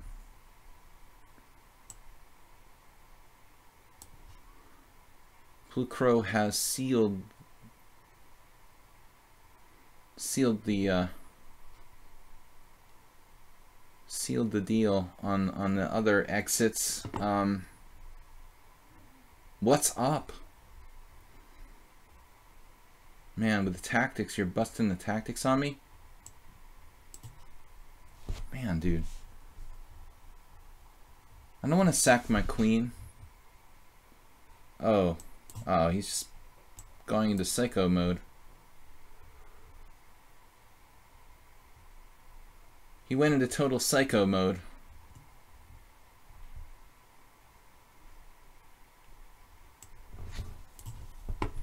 What's going on here?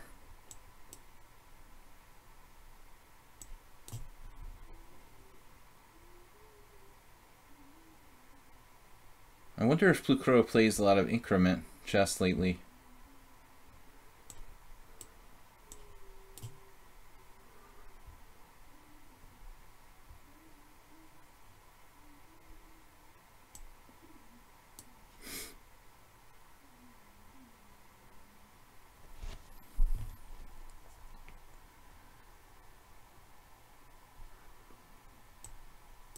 Her Majesty has awoken from her slumber.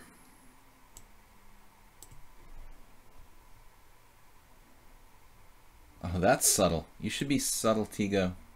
Subtle Tigo's cousin. This could get ugly. You might want to cover your eyes for what's coming next. Viewer discretion is advised at this point.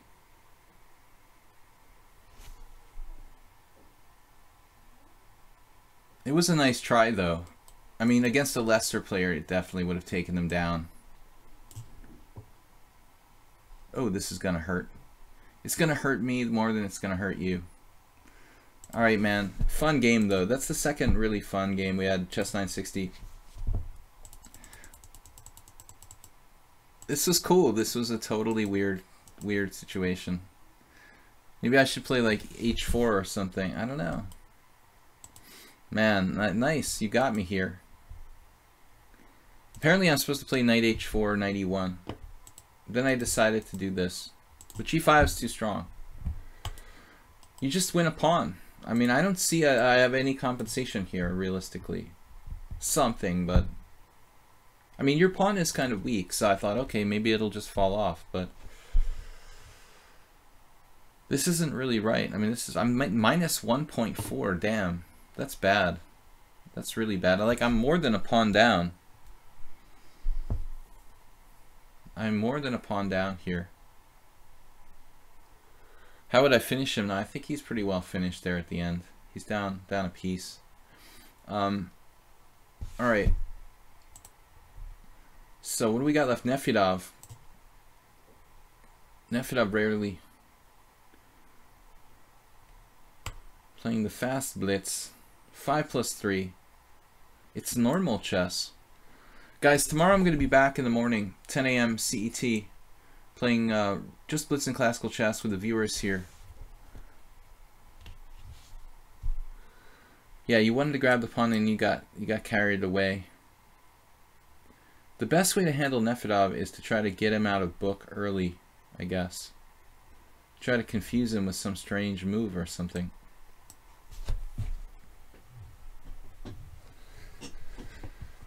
Knight f3 was already worse for white. Oh, that's sick. Wow. How can you go wrong with knight f3? That's a bad starting position. When knight f3 is just like better for black on move 1.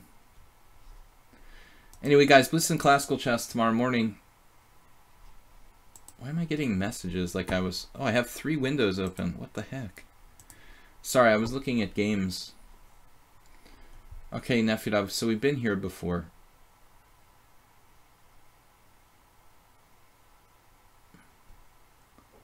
I don't know why, like, I want to play something different, but now I'm... Hey, what about e6 here? It's kind of a weird move. That might confuse Nefedov a little bit. I never do that. I mean, I don't know what this is like a... Okay, it's a Scheveningen. Actually, he played one Scheveningen against me really well. Now that I remember it. Maybe a bad choice by me. The modern Scheveningen, I think it's called, when you do bishop d7 and no a6. Yeah, Nefedov is in his zone. He's like making instant moves. Look, he's got 4 minutes and 50 seconds.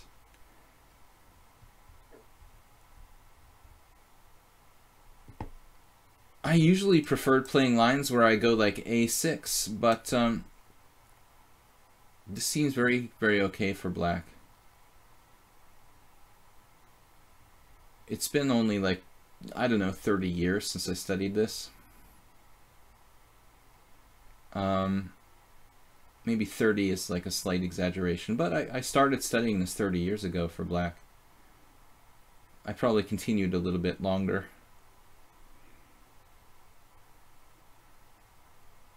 It was a great opening book, Kasparov and Nikitin on the Scheveningen for black. Obviously, it's very dated now. So, this is obviously theory, although I can play b5. b5 looks pretty good. I'm not used to playing this move order with the quick bishop d7, bishop... That seems like pretty advantageous for black, actually. Maybe this isn't so advantageous, though. I'm not so convinced anymore.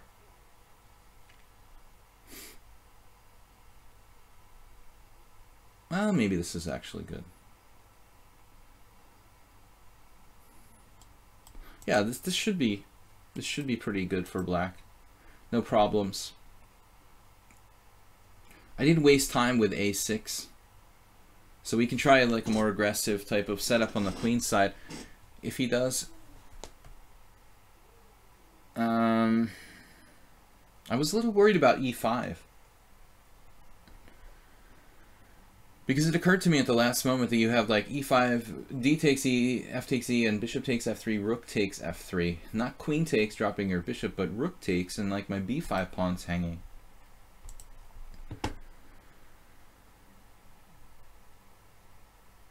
Nefedov just continues down like the normal path, but I have b4 now. We're pretty fast around here without wasting time with that a6 in the opening. Maximum like one more game after this, guys. But we take with the queen.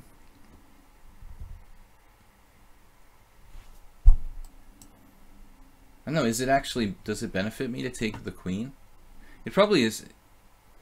It's probably actually, might even be like disadvantageous because it will take my queen off of attacking d4. Oddly enough. Like I won't have the see-through x-ray on the bishop on d4 if I put my queen on a8. Maybe I'm just an idiot. Maybe I should have taken with the queen to keep the pressure on e4. I'm getting a little loopy at the end of the stream here. Well, it was probably really tactical. Like queen takes a8, e5, b takes c, e takes f, and what's up with that? I don't know. Probably like equal or something.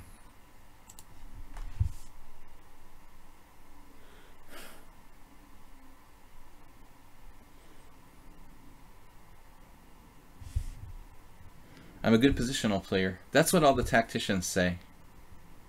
When you ask the tactical players, like, yeah. But when you ask the positional players, they're like, oh, he sucks positionally. But he's like a totally... Alexander Vojkovic called me like tricky fish. That was his nickname for me. This is a 2600 player. You know, and it was a compliment. Like, he never made up names for people and stuff. I mean, the fact that Wojo gave me a name, I was honored by that, you know, not insulted.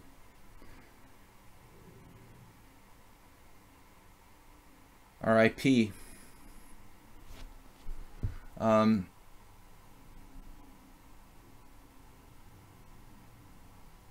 C2 dialogue. C2 dialogue. Dialogue means pawn in Hungarian. The tricky fish. That's what I want to, that'll be my next name. I should change my channel to that. It would have been much more popular. People don't know what Sladgie is. If I make it the tricky fish, though, it sounds derogatory, but to me it has a special place in my heart. Tricky fish.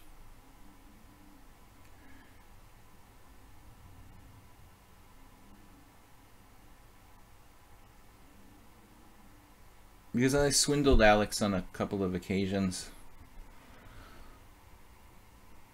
It's pretty hard to outplay him, like, positionally. Now we're all over Nefedov here on the e4 pawn. The original plan was to take on c2, but then I got excited about this. I'm not sure that it's actually better. Who knows? You know, maybe he holds on to his queen side, and... But as far as gaining control of the center, this looks pretty good.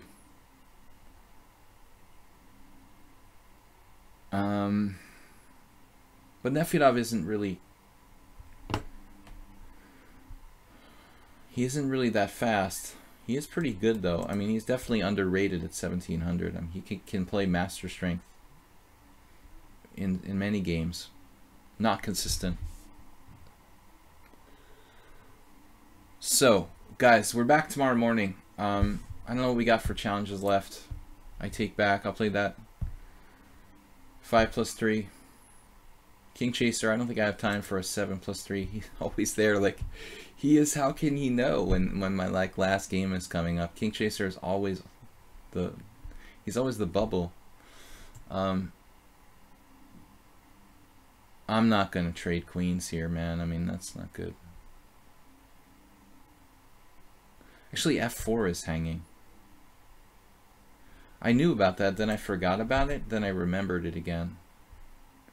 But it looks like he might even have seen that. I mean, like he's planning on e5. It's a weird position.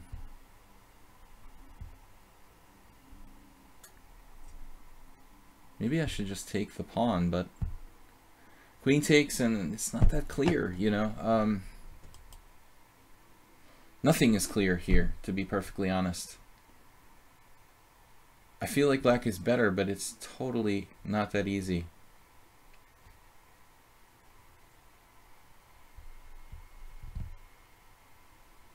All of his pieces are like defended.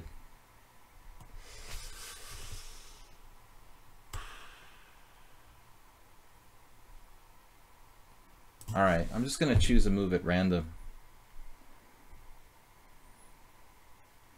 Apparently at random.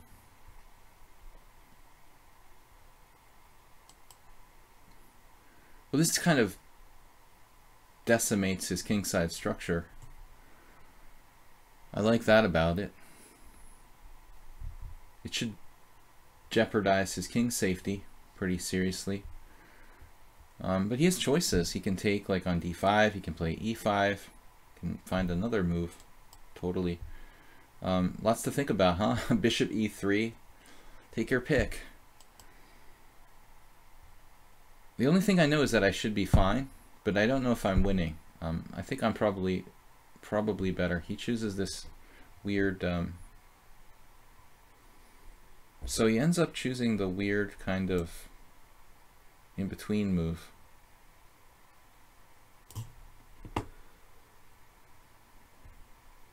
Alright. I don't want to draw. I hope I have a choice. He's going to force a draw or something.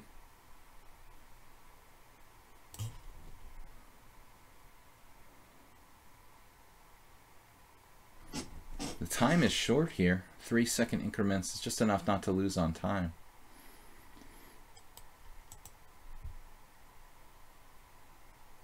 Bishop f2. That wasn't on my radar.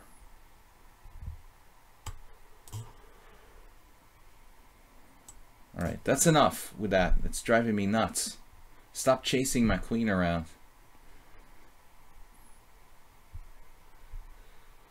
We'll play one more 5-minute game, then I've got to go, guys. I'm turning into a pumpkin at midnight. Damn it, dude. How's Nefedov so fast? I thought he's like a middle-aged guy. You're supposed to be slow.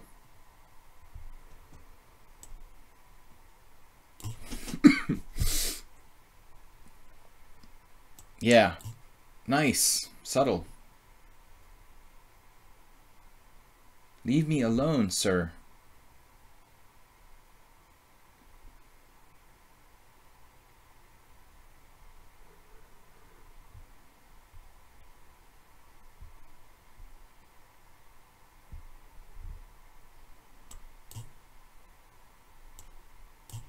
Took the bait. Took the debate team.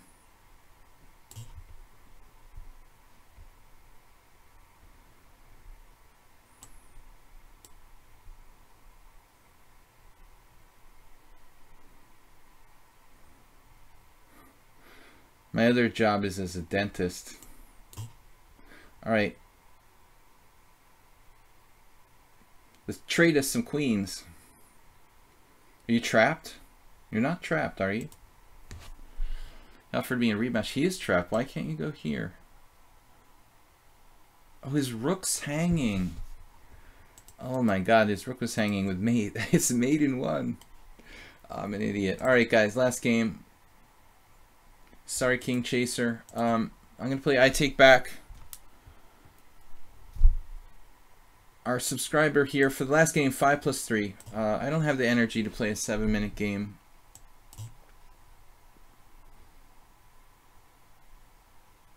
I've lost it, man. I can't see mate in one. Nefedov, really tough, man. As usual. Going back to the we're going back to the accelerated dragon. I'm too tired to play a 7-minute game. I'd like to thank you guys for hanging out with me for the subscriber stream. We'll be back tomorrow with Blitz and Classical Chess in the morning, 10 a.m. Thanks to Subtle Tigo for his contribution to the analysis today with Queen C2 and Queen C2 go. I'm just too funny, man. Wait till you get me, like, with my sense of humor kicking in like that. Normally I'm too serious. That's my big problem. But I take back is not really, you know, getting any advantage here. It's typical, though. If I trade pieces with like d5, it's very drawish. I don't really want to do that.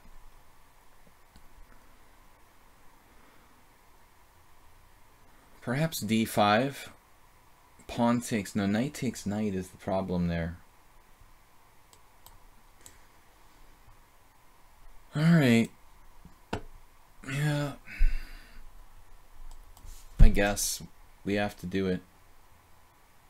I can do d6. Sorry, guys. I can do d6 if I really want to play for a win. It's too easy. Queen c2 go. It's so subtle. Alright. It was fun, though. We'll be back tomorrow. It's easy to make up, like, funny things that sound like your name, Soltigo.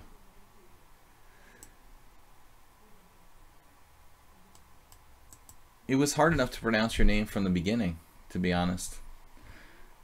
I hope I Take Back isn't the one who's studying Nimzovich, because that is something that might help White in this situation. Now there was this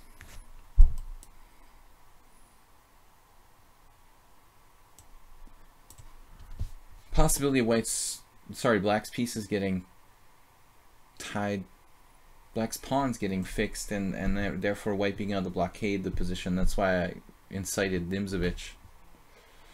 But now I'm getting too active here.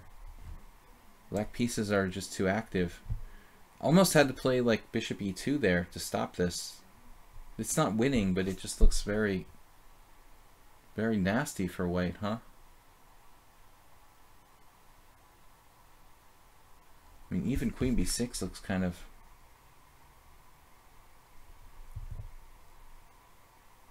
Queen b6, though. No, I like it. It's subtle Tigo. I'm learning. Oh no. It was too subtle. Oh my god. What a lemon.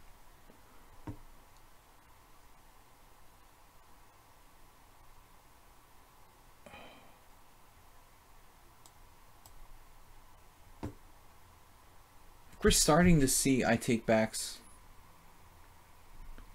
true identity here.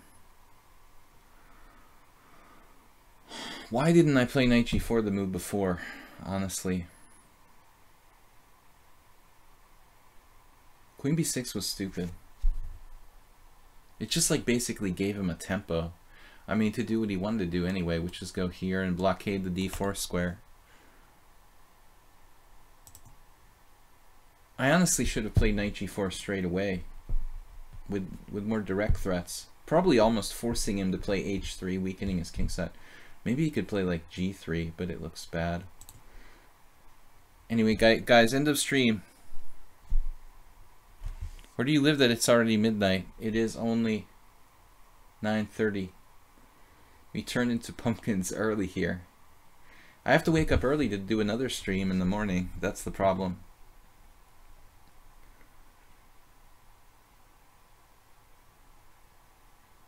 I Take Back. No take backs in this position. White is very solid here. I guess I have more space. I should be more optimistic, but I felt like queen b6 was sort of a dumb move. Our center is a little overextended. You know, this is like very easily blockaded, and you know, he would like to set up something like that.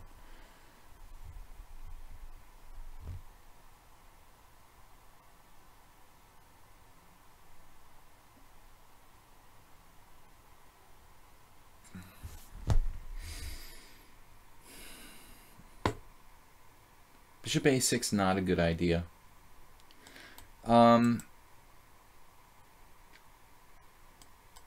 What do we have time for?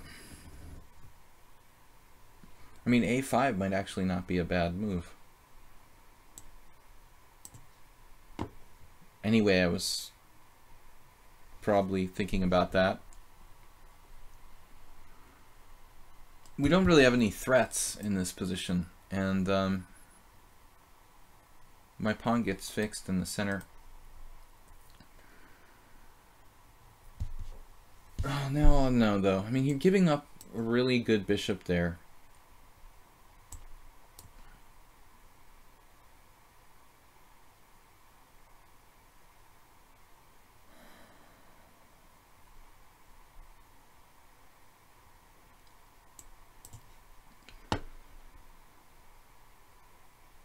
We're better, but I don't know, you know, how much we got realistically. If this is enough to win, or it's like just equal. White is slightly worse, slightly less space. The bishop pair is dangerous, but again, my pawns being like fixed this way doesn't really do much for my cause. It's hard to make progress with my pawns totally stymied, like. But he goes and takes the pawn now. He breaks up his own structure.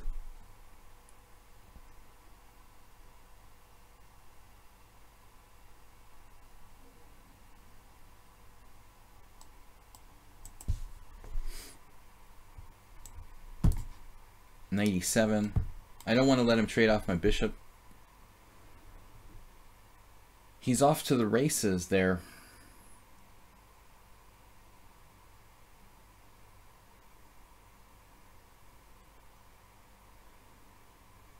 We do have like f5, a5, f4.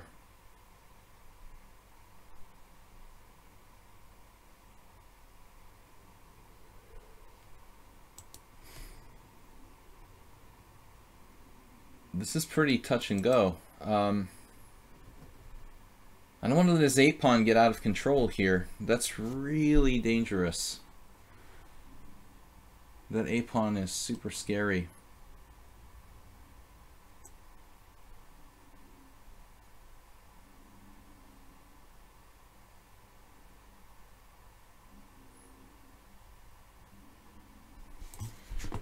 Okay, I think we need to be careful. I don't know if that's even good. He's got 97 check. Duh.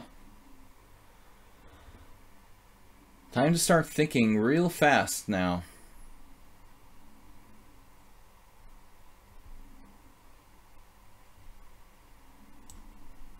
Alright. We'll start by blockading said a-pawn. Really deep move.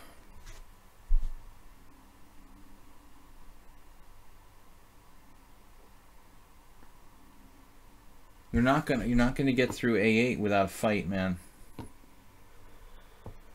And you know, it's like Alcoholics Anonymous. Like the first step to a cure is admitting you have a problem, and admitting that I have a problem with the a-pawn is the first step in avoiding disaster. We have a problem. I admit I have a problem there. All right, I'm gonna stay in touch with this reality over here. We admit we have a problem.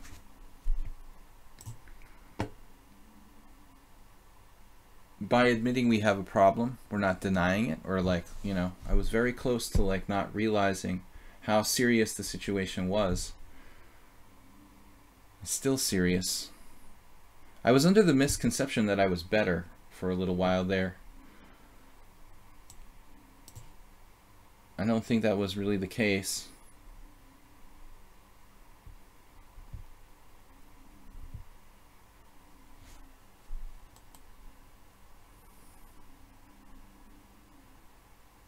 Well, rook a8 is a move that I'm proud of. It's possible that I take back was still close to winning, but other than that, I don't know what I would have done. I mean, how was I going to stop that pawn if I didn't physically like blockade it on the back rank? That's probably like the earliest I've ever actually blockaded a pawn like that.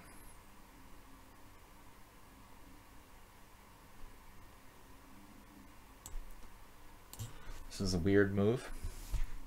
An ultra weird move. I'm not sure if it's a good move,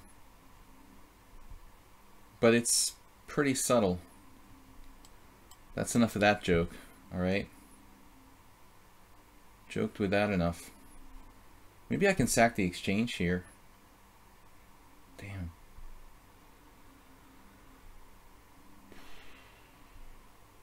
Not super crazy about this.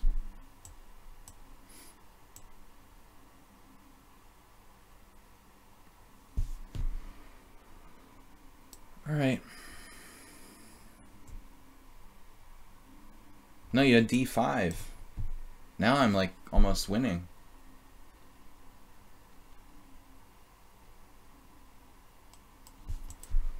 You had to take on d5.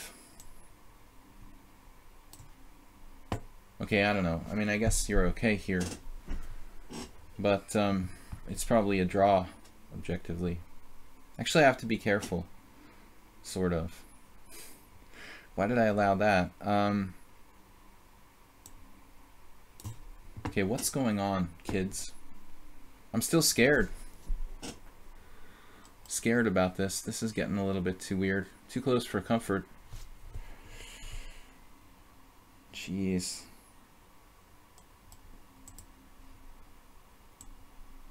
Oh man. I could easily lose now.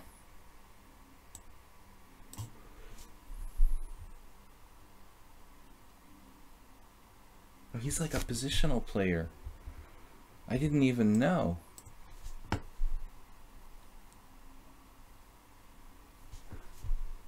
It's taking me a while to get to know my opponent. Looks like he's gonna beat me.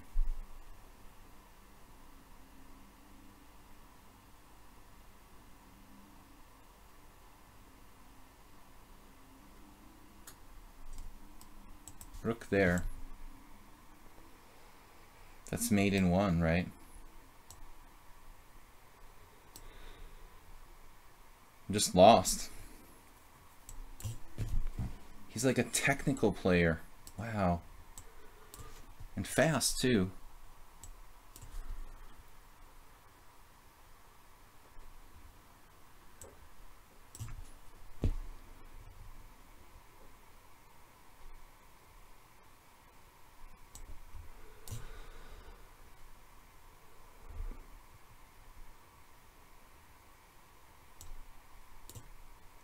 You swindled him. Not over till it's over. Well, you missed rook h7 check. So we just swindled him. I feel really gross about this. This was pretty slimy. Oh man, sorry. Yeah, that was lost. Nice game, I take back. But now we're getting to know your style a little bit.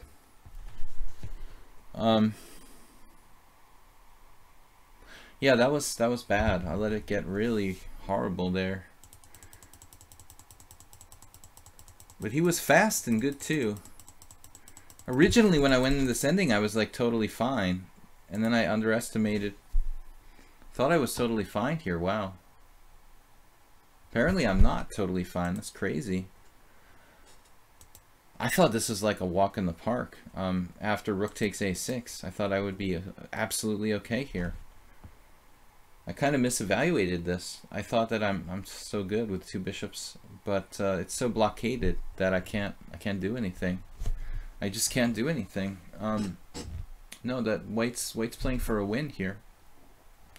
All right, man. Good game. I will be back tomorrow, 10 a.m. Thanks, Soltigo. Thanks everyone for watching, and we'll be back tomorrow morning. Again, check out my YouTube channel. video chess training on YouTube. Let's see what else. We've got a simul on Sunday at let's see, 6:30 p.m. CET, Central European Time. If anybody's interested, like someone asked about lessons earlier, I'm pretty busy, but sometimes there's some openings for lessons. If you're interested in information about that, you can always send me an email, videochesstrainer@gmail.com. Anyway, guys, thanks for subscribing. We had 2 new subscribers today, and I'd like to thank Juicebox Wizard, especially he was the last one. Our other subscriber, all right, now remind me who our other subscriber was. We had here on lichess, our other new subscriber today was, let me recall, I don't remember his Twitch name. We played before Night Moves. Night Moves subscribed, and Move 11, you're welcome for the stream. I take back and Night Moves. No, not I take back. I'm losing my mind here. Juicebox, Night Moves, new subscribers today. Squeezia has a question. That's usually... It's time to go, so if you have any questions, ask me quick. And don't be a troll. It's really late for me, guys. I gotta go to bed. When I had a rook on the G file... I had a rook on the G file? You mean the B file? You're talking about the B file. He's talking about the B file. It's inverted. When I had the rook on the B file, I played rook B1 like an idiot. I had my rook on B6. I mean, it was really like a stupid mistake. You know, I should have been patient and tried something else there. Rook B1 was a huge mistake. It was basically just a cheapo. That's where I started to go wrong in that game. I thought I had everything under control, but I actually thought I was better. It was very risky, but for him, the way he broke up his pawns. Once I blockaded his pawn and I'm surrounding those pawns, I should have been able to like win a pawn somehow, or at least like not lose, but rook B1 was a bad cheapo. I ended up like sacking the exchange, you know, on F1. I mean, it wasn't really sound. I probably should have just put my rook back on B6. Couldn't you do B5 and threaten to take knight? I'm not sure, Squeezia. I'm not sure. There was a lot of stuff going on, but I think that I was doing well. Alright guys, we'll be back tomorrow. Thanks for watching and subscribing. Check out the YouTube channel, Video Chess Training on YouTube. Sparkle Horse here on lichess. And I upload all the streams over on the YouTube channel. So anyway, I'll see you guys tomorrow morning and Sunday for the simul, 6:30 p.m. CET. On Sunday, tomorrow morning, 10 a.m. CET here. Thanks, Soltigo. Thanks to all you guys for subscribing. And I'm out of here. We'll see you tomorrow morning. Bye-bye. Peace.